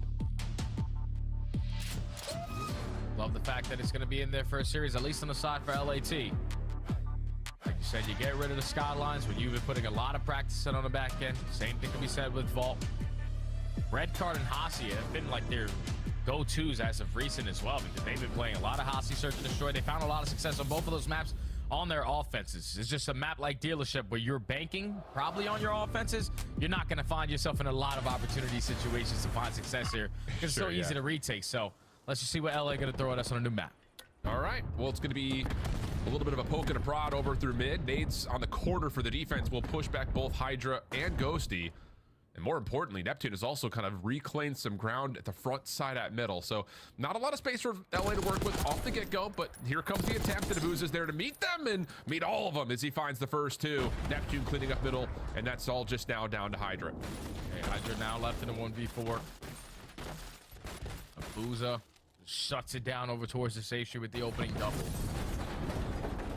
And now if you're Hydra, it's just everything blowing up around you. Let me just play it a little patient, because I don't want to die to a car bomb. Yeah, it's like a domino effect of car bombs. And I don't think Hydra was seen coming through the window, so he will have an opportunity to catch one for free. Door popped. Sees one on the left and the other on the right. Question marks towards where Neptune is now. But this is difficult. And Nasty's going to take the check and hold the scope up to find the elimination. So Vancouver, off of just Abuza's heroic defense over on the one site, gets them the opening round win. Yeah, LA Thieves try to open up with their opening attack. 3-1 split. Try to use your nades early on to at least back them down from that A position, but they were banking on the slide over to the car, staying alive, draw the attention, and then we play the bait and switch, but Abuza with the perfect position is able to line up the early double. At that point, the player through mid, and Envoy tries to make up for it. He gets taken down by Neptune, 1v4 there for Hydra. Realistically, like, I don't know about you, Alan, but I had a feeling that he could potentially pull that off, but yeah, he shut me up real quick. Vancouver took definitely did. Thieves looking to get aggressive on their defense through B. Looks like this has been at least somewhat established that Surge are going to have to be aware of this. May not make a difference, though. Envoy still gets up in towards Arches, plus a first blood from Scrap means that this B site is really no longer an option for Vancouver. Now Vancouver, tough to make a decision here because you know that Abuza yet to take space over at A. They were probably banking on a rotation here from LA, but they stay strong on their setup. Envoy finds the second, Scrap with the cover fire for the third. Now Abuza, your turn for a 1v4. Well, he catches the first again. A couple of stray shots coming through the glass. Gives him maybe a look. Scrap just dancing with him.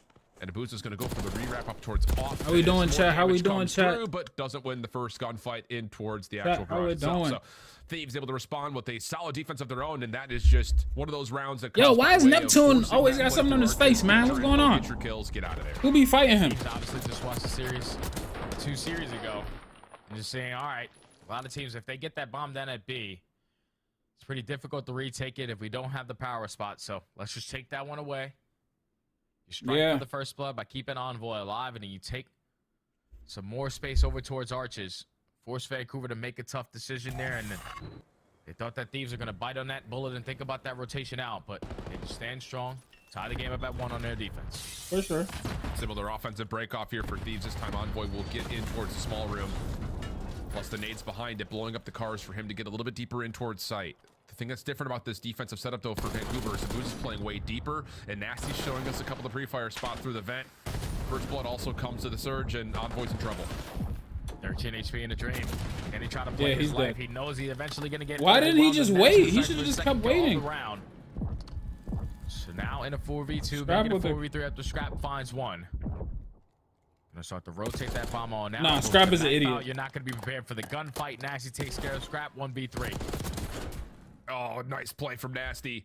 Off the reload, still catching the information, knows the gunfight's in front of him, and takes care of it swiftly. So a little 1v2 in the middle of the map there for Nasty to secure the round. Vancouver not foiled by either of these opening set plays from Thieves whatsoever towards A. That one a little bit different, though, just not being hit by nades early and trying to get Envoy into sight through small. Doesn't really work out, though. Yeah, that's with LA developing some trophy systems there. They're saying, okay, the nades has us a little weak. Abuza chose a very tough spot to sort of read because of all the car bombs that could potentially blow one up. Just decided to take that risk, and it worked out in round number 1, but that time plays a little bit safer. And his teammates are able to help him. All out defenses so far here on Dealership. Oh my God. Change up, though, right through the middle of that for both squads. Yeah, think about this as the defense just gets so much priority in that location. So a single trade coming back is not likely going to feel like enough. And what's going to have to be a 2v3 with the bomb down just inside that tight corner as well. You see it just right behind the table. Ghosty has just a sliver of an angle to look at it. And I don't know if they have the info that the bomb is actually going to be down, but thankfully Ghosty is a heads-up player, knows that all of A Street is going to be open. They're potentially going to try to take that space away, and now it's Nasty. And a 1v3 with that bomb still down on the little map, this only gets more tough. Yeah, he's got some time to work with, but the issue is LA's defense is just not moving. They're just holding corners. The bomb could get collected here. But this will be the first challenge, coming up the stairs and not being able to predict Hydra again, holding in a corner. So all defense thus far, Jay. I mean, we're talking about it, like we said, in challengers, we've been seeing a lot of attacking success coming through.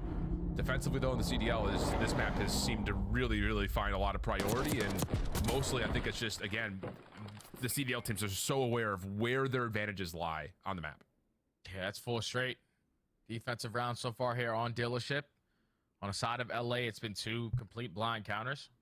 First time pushing through B, next time meeting them in the middle of the map. Those gunfights going down in the first 5 to 10 seconds. If you're in Vancouver, you probably want to slow down your offensive approach, gain some info, and then develop off of that. But now, LA, your turn to potentially take the opening offense here on map number 2. They're going to leave the bomb and spawn, and look how aggressive Envoy already is. Yeah, I mean, this is all focused onto Hydra. Stuns and Semtexes light him up at middle. You can see 2 defenders are watching this avidly. But you have to be cautious here if you're Neptune, just because of this side door as well.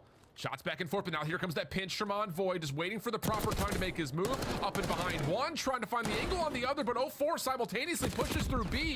And it's actually Vancouver that pinched the play before the Thieves can. Whoa! Power play there move from Vancouver, just trading out with speed.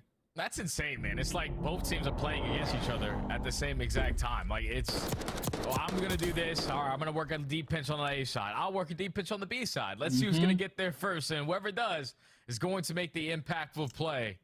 By the time Envoy is able to strike, all four already found a double. So Envoy is then left in a 1v3. I love the slow and steady approach there because he could have edged his way on out. He could have been the game breaker there. Since 0-4 on the opposing end was like, I'll do it too. Yep, it legitimately just comes down to that. Doors bashed at mid once again. Vancouver looking to get to arches quickly. Abuza just to sit and make sure no one pushes through aggressively at the corner on A. And with stuns clearing the site, Vancouver's going to go for one of our first plants, but the island player of Abuza is down, and how this post plant has to make a decision. Do we push up and scale forward, or are we trying to hold this at arches? And you got to realize, like, if you give up this bomb site control at courtyard, then you don't really have an angle.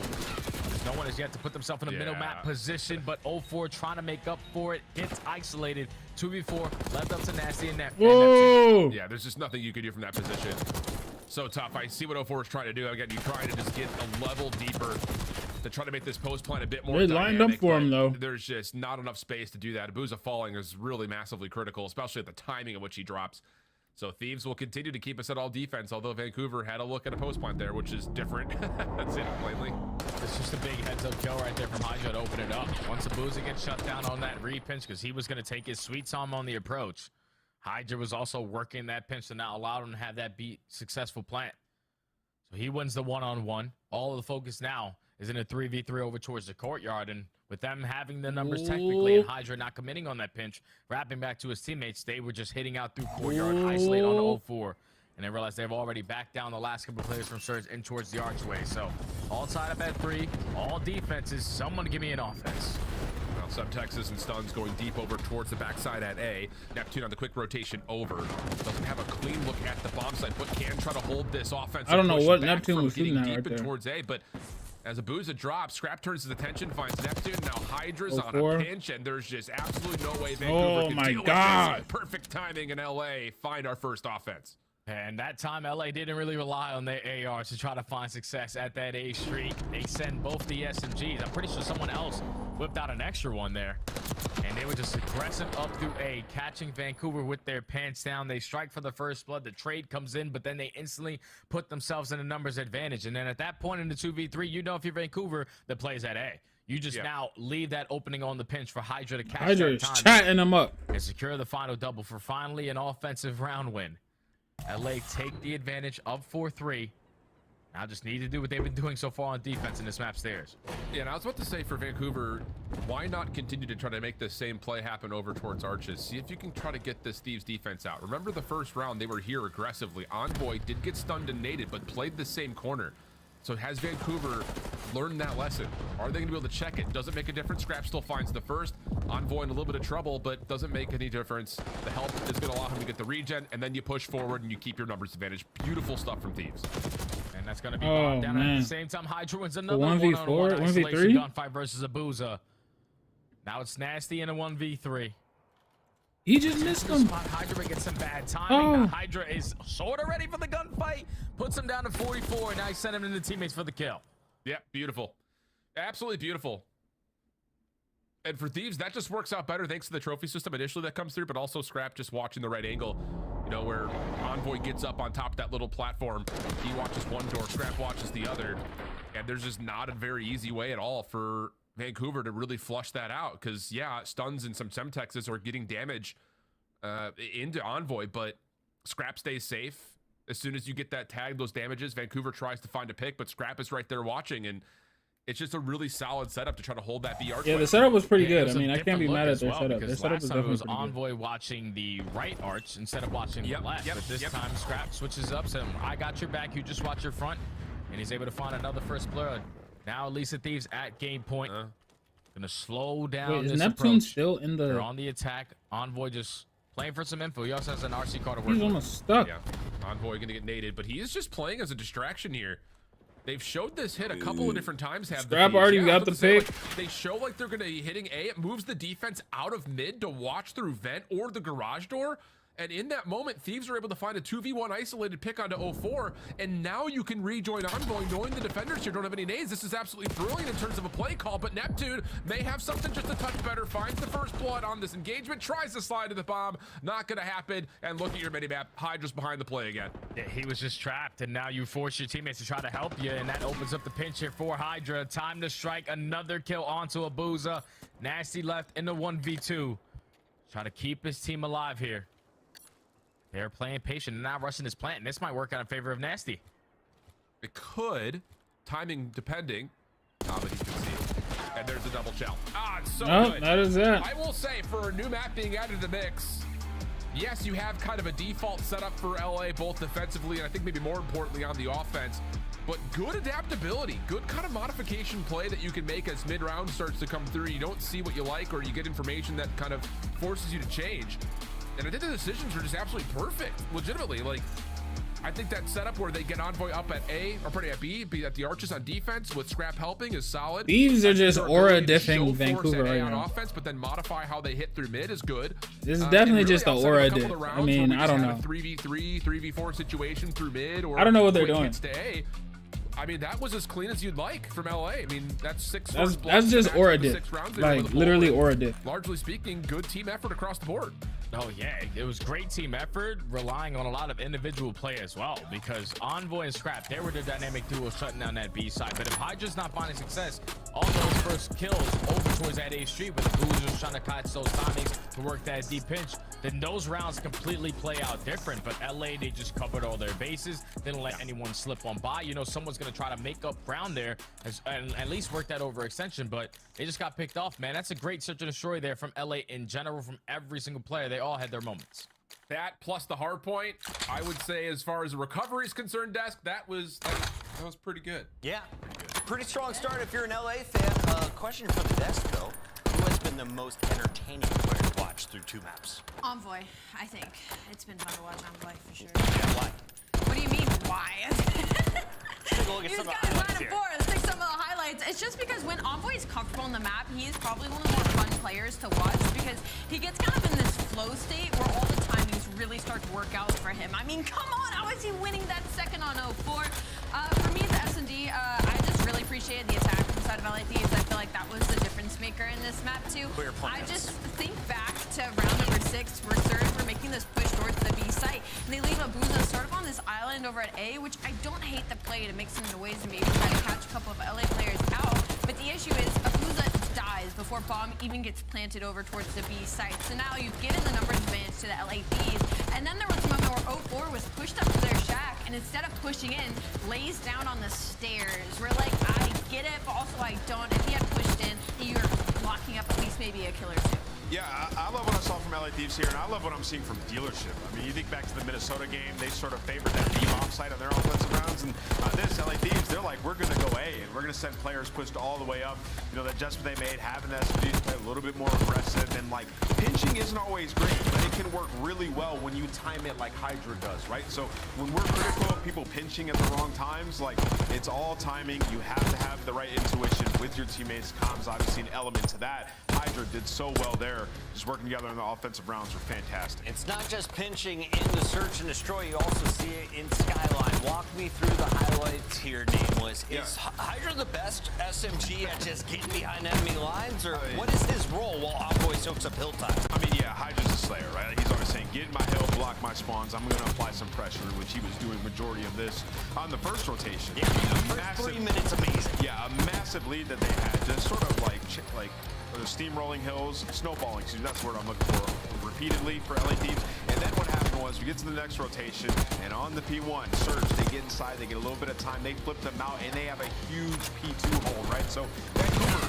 that's the first rep we've seen of them on this map with Neptune. Right. And I will say, like, if they didn't get themselves in such a hole early, they could have won this map. They looked good in it, second rotation through the end. Surge, I mean, they still look formidable. 100%. I mean, you're looking at 04 and Abuza. They had an insanely slow start to the first half of this map, and suddenly, once they start to get comfortable, you can see how close it almost got. The difference is, as Dan touched on, it was 2 P2s from both sides. For Vancouver Surge, it was the P1 that kind of started their comeback, and for LA Thieves, it was the P1 that solidified, like, whoa, all right, Vancouver Surge, we're not going to let you steal this one away from us, and end up closing out that map.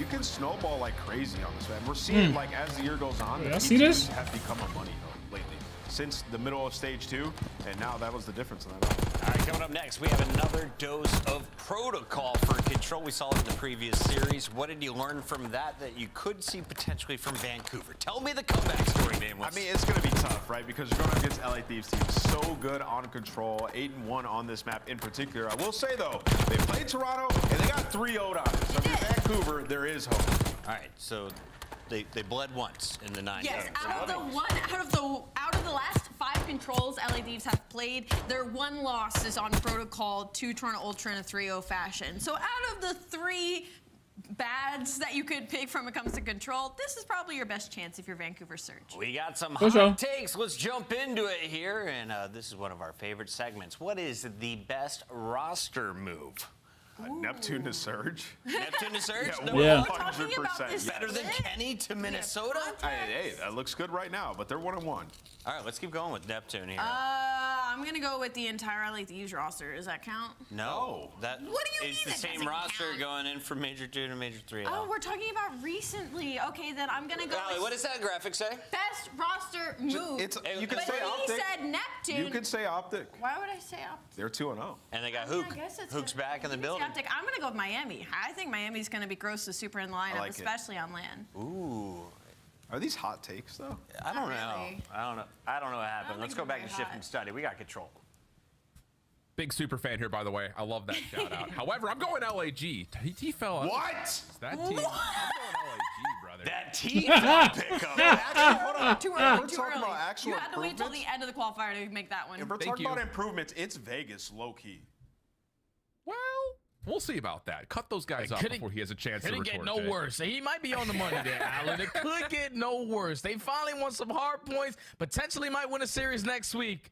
Might be a good shot there for the Falcons. No, Fair. T-Fell Yeah, because the Falcons haven't won I'll nada. just say it right now. Zero. I've got LAG finishing above Vegas in this Finito. split. Wow, that's They haven't hard. won nothing. Yeah, that's hard to do. Falcons ain't won nothing. Gentlemen, fans, Nathan. please love me. You can find me on Twitter at iHoleShift. Here we go. Let's get into the protocol Control. Again, the news is not good anywhere when you play the Thieves on Control. Small bit of recency bias. Sure, Toronto came out frying, to be completely candid. But on the other front here, when you look at this Vancouver team, they did really, I think, kind of utilize this map early in Stage 2 as they waited to Let's facilitate see. the subs to run and go crazy. It didn't really treat them as well at the Major, though. So we'll see what we get here in the Major 3 quals. Yeah, realistically, it's going to come down to Vancouver to keep it with the slang on the side of LA because they are #1 in every single one of those Ooh, stats. good shots by Nasty. And they continue to show it every single time. Besides the slip up versus Toronto Ultra, who was the roster to hand them their first protocol Control L at Major 2. But so far on their defenses, 30 seconds wiped off the game clock, all tied up in lives. Vancouver have yet to be able to touch one of these points. Neptune is looking for his moment to strike.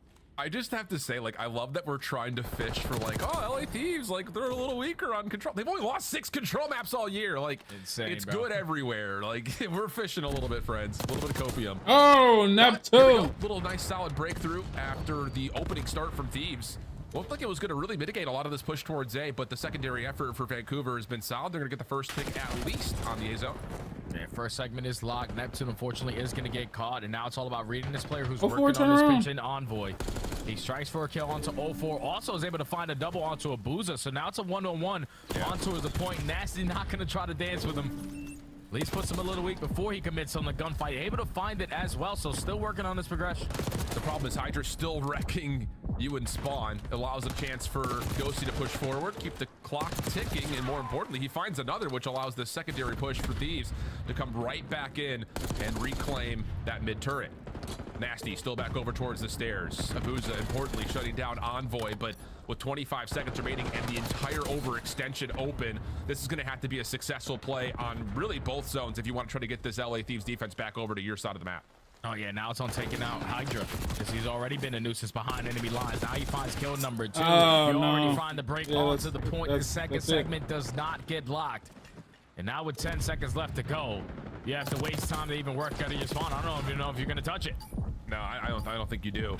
And that is like Hydra on a respawn simulator of I'm gonna spawn up, hit the OE, spawn up, hit the OE, spawn up, hit the OE, and he gets around the back every single time. Second tick of progress, though, looks like it very well may come through contested for Envoy, and as the kill comes out, that is enough for LA to just hold it at one single tick for the Surge. Yeah, that's got to be it's so tragic. Vancouver. You're like, okay, guys, we killed everybody through the middle of the map. Who are we looking for? Hydra, someone turn around. And if that timing does not go your way, he breaks you every single time. There were players in that sequence where Neptune and Nasty were able to find a double. Last two players from LA were working on those deep pinches. You caught the timing going to at least the first. So you got 3 dead, but then Hydra just gets 1 and then just plays his life. And then by the time you're trying to play for that reach out on him, he takes care of you as well. And then just stalls out so much time for his teammates to now get back into the play. That boy steady as a brain box. More than one segment there on that round. That boy steady as a brain box. They do it more with the finesse, but LA strong on the first defense. Yep. Sure. Just too much SMG pressure. Color me surprised. Who would have saw that coming from Thieves? On a map like Protocol Control. The answer, everybody. Oh, Nasty with 2 for the opening. Somebody from Nasty able to take down 2. Abuza nearly able to finish off Scrap, but he didn't trust the knife. Not going to work out as 04 finds 1 elimination. And follow-up play, not as clean as those you are like. those are big kills by Envoy and Hydra. Yeah, they keep you out of the spawn trap. You don't really have a lot of pressure through that mid-map, so LA Thieves are now it's kind of like we're going to see what happens with this next set of kills. 04 got 1 on the Envoy up. 2 now and 04 working on these pinches. This is a big kill. Finds himself on 2. Nasty gets himself involved into the play. You know, the last guy sitting towards Heli side. Hydra's able to win that gunfight. And at least spotted him. Opens up that lane over towards Heli. Still, though, not enough presence to get onto the zone with any level of comfort. Surge doing a great job right now. You thought Thieves had started us off on a hot foot. Vancouver. It's a big win by Abuza. 30 seconds to fight for. LA do have control of their house. Okay, Hydra, and now Hydra with a big no one even gets a read that Hydra had pushed through. So he's going to take down 2, take a couple extra steps. Scrap able to open up space over through bottom side PC, and now all of a sudden 04 is on an island, and he really has to value his life here. He really can't be a defensive contestant. And that's why he gets found and immediately dealt with. First hit looking good for Thieves. Surge back in their spawn, basically. LA. They knew that it was 2 players sitting on the bottom side of comms, so we already took care of Neptune. Where the hell did LA jumping on the point? It's 3 on point. The point is flying. Now the second segment is going to be locked. It's looking like Vancouver are going to have to give this one up. And they're getting exit kills. Envoy gets good timing. Thinking about that chain reaction. That's going to peek the other one? Nope. A minute 20 on the B point already. And have some mid-map control. Ooh, Neptune. Great job. Neptune. Oh my gosh, Neptune. Okay, that's what we're talking about. Ghosty right now on a for Neptune, fortunate 9 leading the lobby. Ghosty up and through the vents. Able to find himself a freebie onto Abuza. And again, now he's got Grammar control, which leads to an opportunity for Thieves to use this as kind of a pivot point as they make their way over to B. Yeah, but Neptune is not making it easy for them to approach over towards the B point, just staying alive over towards Heli. Ghosty forced to. Surge doing a pretty good job of keeping everything in front of them. From Surge. 9v10 and lives remaining. But Envoy and Scrap with some good kills. You cannot put trade on Scrap if you're LA. Yeah. Envoy considering the zone, but wants to wait for help. Oh. That decision is punished as he was really kind of between 2 to 3 different Surge members. Hydra right now kind of gets found. Semtex lands makes that really easy for Neptune. And now it's just an 8v5. This is a pretty good defensive round from Surge. Really not make much of a difference at this point for the Thieves. They need to find a way to get a couple of wins and get on the point. Oh, that's too dead. Nasty though responds with a double of his own. No more respawns now on the side of LA. You have one player by Nasty right there. Block, but the repinch here from Hydra gets shut down. Scrap okay, strong round by Seattle. Ghosty, so Vancouver able to spawn with the defense of their own. But they allow 2 more segments to get away from them. Got some ground to make up for, but 1-1 you're not mad about. No, not at all. And the thing about it is, I think still you're thinking defensively, like we were that close, like 1 kill away. If we just see Hydra making that play through mid, take care of him, trade him, we likely don't let any takes. Didn't pump twice, only pumped once. Nothing too worrisome, I would think, if you're a Vancouver fan. But some ground to be made up for in this next offensive approach now that there's trophy systems involved. Yeah, I think if you're Vancouver, though, let's just make sure we're spreading map off the respawn, because there was multiple times where the players from LA are working at OE uncontested. Like, you either want to sit someone on the cobble steps or have OE is overextension. Consistently so basically what he's saying is whoever is like right now, number 1, which is Scrap. Well, actually, Hydra, is on the OE. He's on the overextension. A little delayed. He's trying to pinch them right now. Right? Does he get found? Oh, he doesn't. Just runs through the OE. Big one. Oh, they're in the trap. See? Wow. So now you're one. Even though Neptune is over here by himself, he has to come back and help his team. Right? Or they're just gonna keep getting trapped in the back. This is why it's really big. So Neptune has to forget all the points and come back and help his team. His team got no kills, and they know he's here. What do you guys want me to do? Okay, they got one. Two. So now Neptune can turn around. He has to turn around. They're getting kills. Turn. Neptune should have. Oh my gosh. But no one watching the pinch. Here comes Scrap. Yeah, gosh, it's just protocol things happening right now. Neptune just had to keep going, stay in grandmas. Your teammates were getting killed. They were getting out of the spawn. Now they're back. Oh my gosh, that was such a missed play by him. An AR to play with. Not picked up. He came out of spawn with this, and that will still work. That's gonna scuff the round. In Vancouver are being absolutely dominated. That scuffs the round. Yeah, this is so annoying. Like, it's got to be so annoying on the side of Surge. Every time you think, okay, we got 3 dead. There's no one left in our base. The repinch from Scrap is too much to handle. And now with 5 seconds left to go, not going to be in an opportunity to even touch one of these points. Unless you win an insane one-on-one, but LA Thieves strong again on the defense. I just hate seeing bad COD like that. Like he had a great route. His teammates got 2 kills. They were coming out of spawn. It was 3 of them. You didn't need to come back to A. You guys had plenty of time. He should have turned around, because now you know that they're spawning over here. You can go get those kills. Your teammates were getting kills. Getting around the back. No one was watching the top side of the map whatsoever. Just too much focus into trying to battle against Ghosty and Scrap. Maybe there is a level of that here in this one. I think Neptune tries to change up his opening route to maybe catch Hydra. That doesn't happen. You saw him kind of look back over towards the ropes. Never saw him. Yeah. So, tough scenes, man. Now they got to figure it out on defense. Obviously, the preferred side that you want to be. Potentially play okay, for a shutout good here. opening kills. Next round with a little bit Nasty of again. Great opening kills. Nasty on 3 in a row and a boost. Keeping it contested. 04 is not being 04 right now. He's 12 and 20. He's not winning gunfight.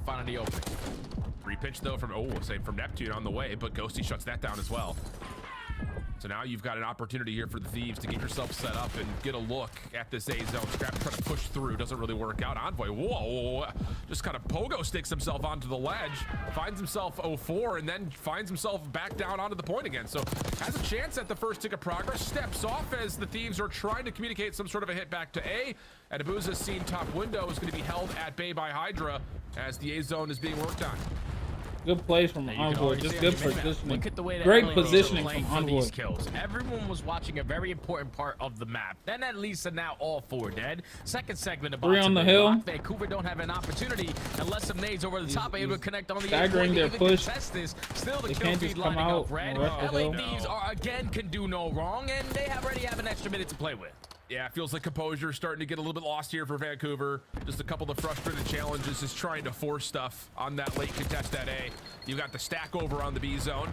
Moment of structure here for Surge, but they're going to lose 2 ticks of progress, and still every single kill continues to turn up in favor. Nasty bailing them out with the 2-piece. Saves the round and a chance for Vancouver to reset. 17v11 though. Down by 6 slot. You got some heavy ground to make up for here. Hydra trying to work the pinch, does get isolated. Now you have this player weak towards middle map, so you're already finding the initial 2 kills. Vancouver is getting some map pressure. Aggressive up through the spawn. Scrap though ready. Who's number 7? That's 04. With the knife out, takes down Nasty. Now it's all on 04 to just continue to be a nuisance. Doing what he can. The fortunate bit of news here is that he's getting a little bit of help and a couple of kills from his teammates from the front. I don't know why he's playing. You're losing lives and you're losing them quickly. 13v5. There's the full wipe. Envoy is just going to try to push out the front door while the stack behind him gets underway.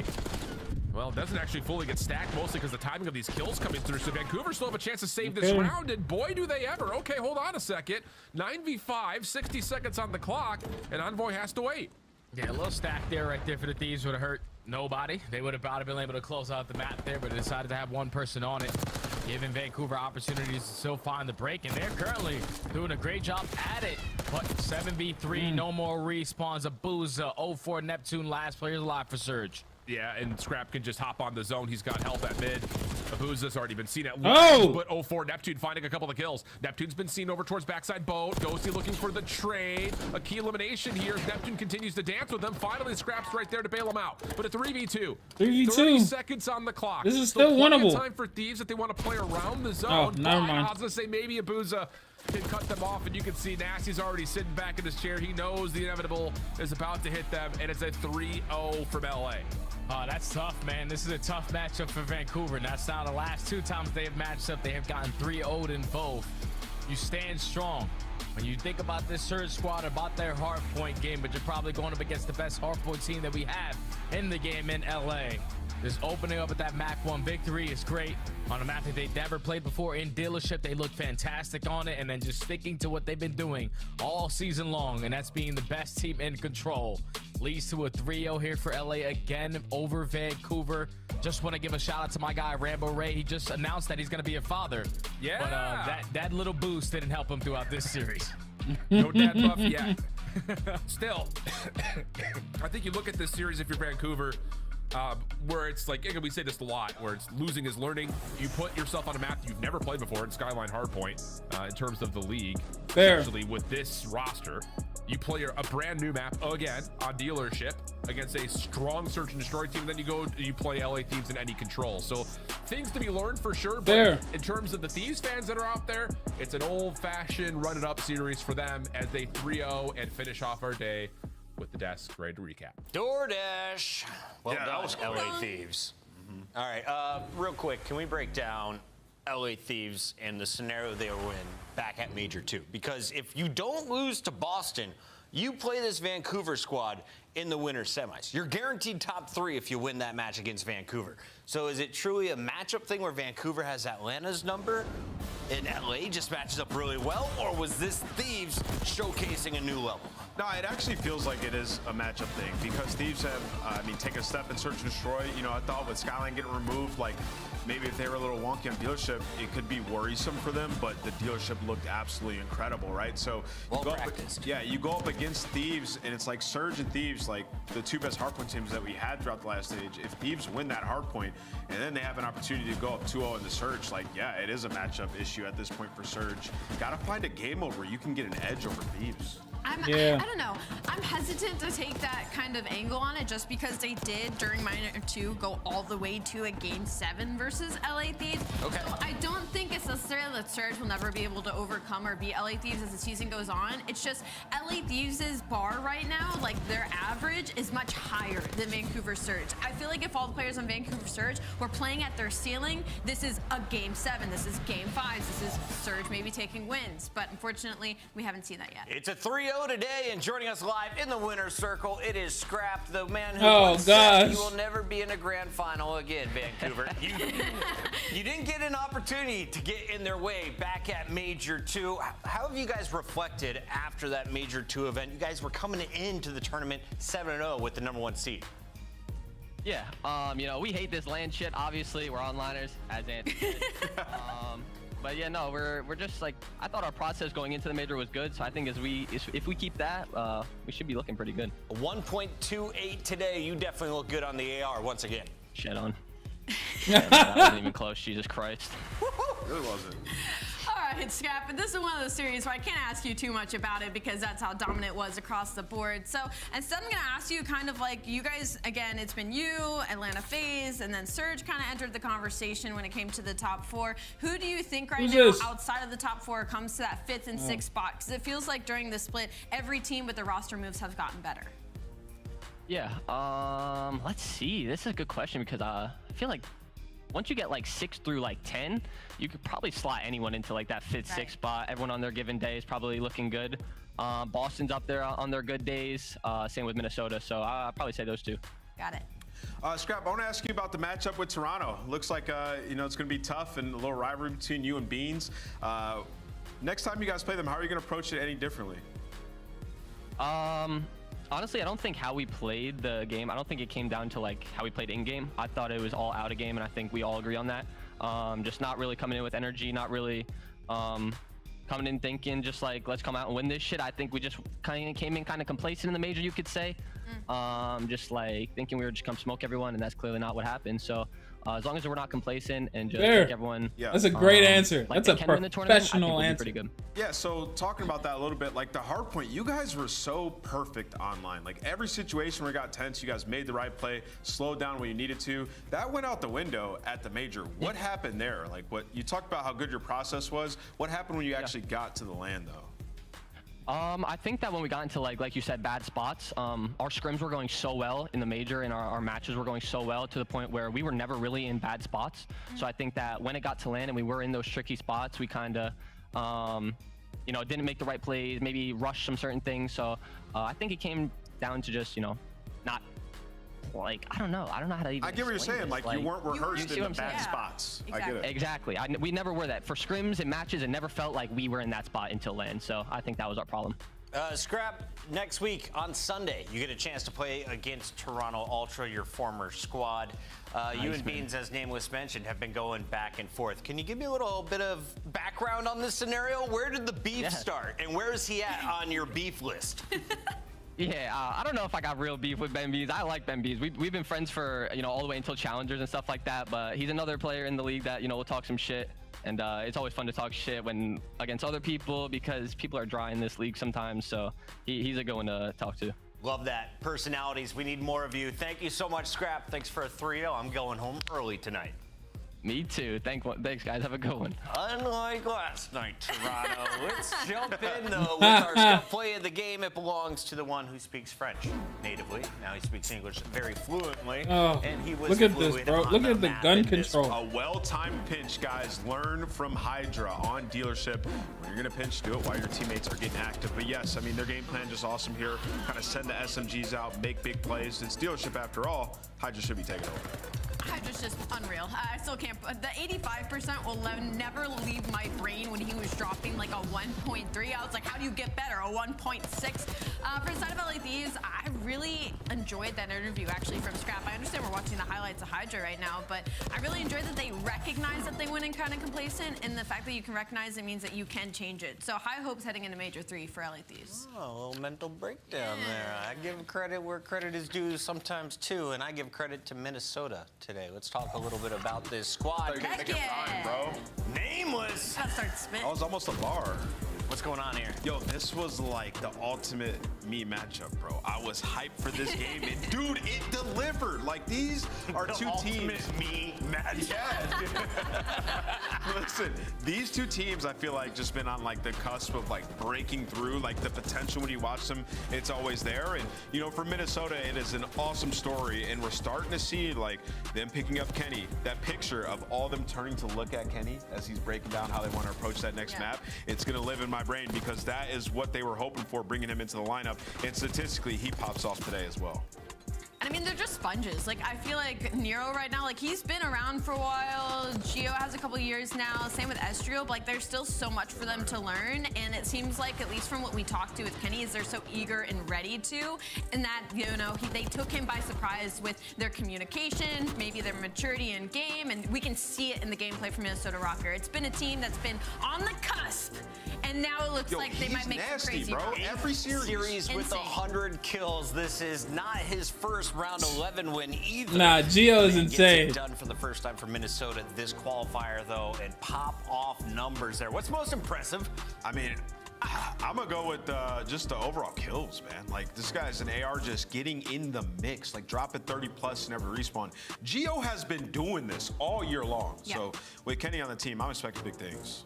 Gio and Minnesota get the win over the Breach in a round 11 game 5, but it didn't take 5 games for Atlanta to take down Carolina. Let's take a look at what went down. It was a brutal opening to hardpoint. Got a little bit closer as the series went on. Carolina steals that game 1 surprisingly, and then you awake the Yo, Celium can't keep getting away with this. He can't keep getting away with this. Really slow map one. Or Draza. 6 and 23 at one point. He ends 17 Like and what? 31. It is This not is too often easy. that we Like see give him Draza some have a stinger calm. like that, but in Atlanta phase fashion, it's not going to last very long. It is an absolute smoke show in the following 3 matches. Any concerns for Carolina? They're 1-1 after week 1. Not necessarily. I'm actually very impressed by their hardpoint. Like, it has been unbelievable. I mean, they were 8-2 in their last 10 coming into this. You split it with Atlanta FaZe. You could have won that protocol. Like, it was an awesome comeback. I think the search and destroy, like, Atlanta just watched a ton of odd on Carolina. Like, they got completely hard countered. Also lost like a 2v4 and a 1v2. So you always got to take the context from these series. And context for Jaza is this guy can bounce back no matter what happens. Yeah, look at that KD difference. A 0.55, next respawn of 1.67. He closes it out with a 1.5 nearly and dominates search and destroy. 7-2 performance alongside Celium's 9-1. Atlanta FaZe looking like the top dogs once again. Or are you saying LA Thieves right there to challenge them? Atlanta FaZe, challenge, of course. Atlanta FaZe top dog. Today, Nameless just from 24 players Nameless just says it, and he's just like, yeah, that's pick. it, bro. Buckets powerhouse pick. Like, there's nothing else you can say. Kenny, oh yeah! Take a look at the young man. I mean, 31-30, dropping bombs in your hard points. A 1.29, a 2.0. Okay. And if you're looking at damage, the boy is back. Nameless. Why are you laughing? I'm laughing because Greenwall fans swore this guy was ass. Yeah. They're still doing it on Twitter. This guy. Like, I'm telling you, like, he lost it. Like, Kenny's just not hit anymore. Like, dude, he came in today. Y'all all know the story of Kenny, dude. He kind of always has, like, he's a good start, like, average across the board. But the closer you get to champs, the better this guy gets every single year. The best trait you can have as a COD player. Yeah, unreal. Yeah, but honestly, good at the end of the year, Kenny. Yeah, I mean, it's just feel good, and you know, he's doing exactly what he needs to. He's getting more kills and being a leader. What a massive upgrade for Rock. Well done. A happy home for Kenny. Pred seems to be happy, and Falcons and Optic is vibing right now. A perfect 2-0 with Hook back in the mix. He is number 8 on the KD leaderboard. But shout out Super. New addition in his first week. Leads the entire CDL with a 1.35. And are him and Redgore going to have to, like, 1v1 battle it out for Rookie of the Year at this point? Because if he keeps putting up numbers like this. Challenger emerges, a challenger finally emerges. Yeah, hey, I guess so. Hey, but we can't sleep on Johnny on this list, man. He performed as well. But yeah, Super, great debut for him. I mean, played so well, and Miami on the upswing. Great call out with Johnny. Haven't seen anyone from LAG in a top 10 list in a minute. That's insane. Take a look at what's going on in the future. We join you next week and starting April 11th at 2:30. That'll be our pre-show with Miami Heretics. Oh, Texas versus Falcons. Atlanta faces off against Super and the Heretics on Saturday. And on Sunday, we get Toronto Ultra in the mix against LA Thieves. Hopefully the internet solutions have been sorted by then, and that one goes the distance, Nameless. Yeah, I agree. Hopefully they have sorted it. Also, I would just like to say, schedule makers are killing it. We've had some banger days. And they did it all before the season kicked off. On behalf of everyone behind the scenes, thank you so much for watching. This is the Call of Duty League. Get into ranked, play the new maps. I'll see you online soon. Oh, he's not lying, because that's exactly what we're about to do. He is not lying, chat. That is literally exactly what we're about to do.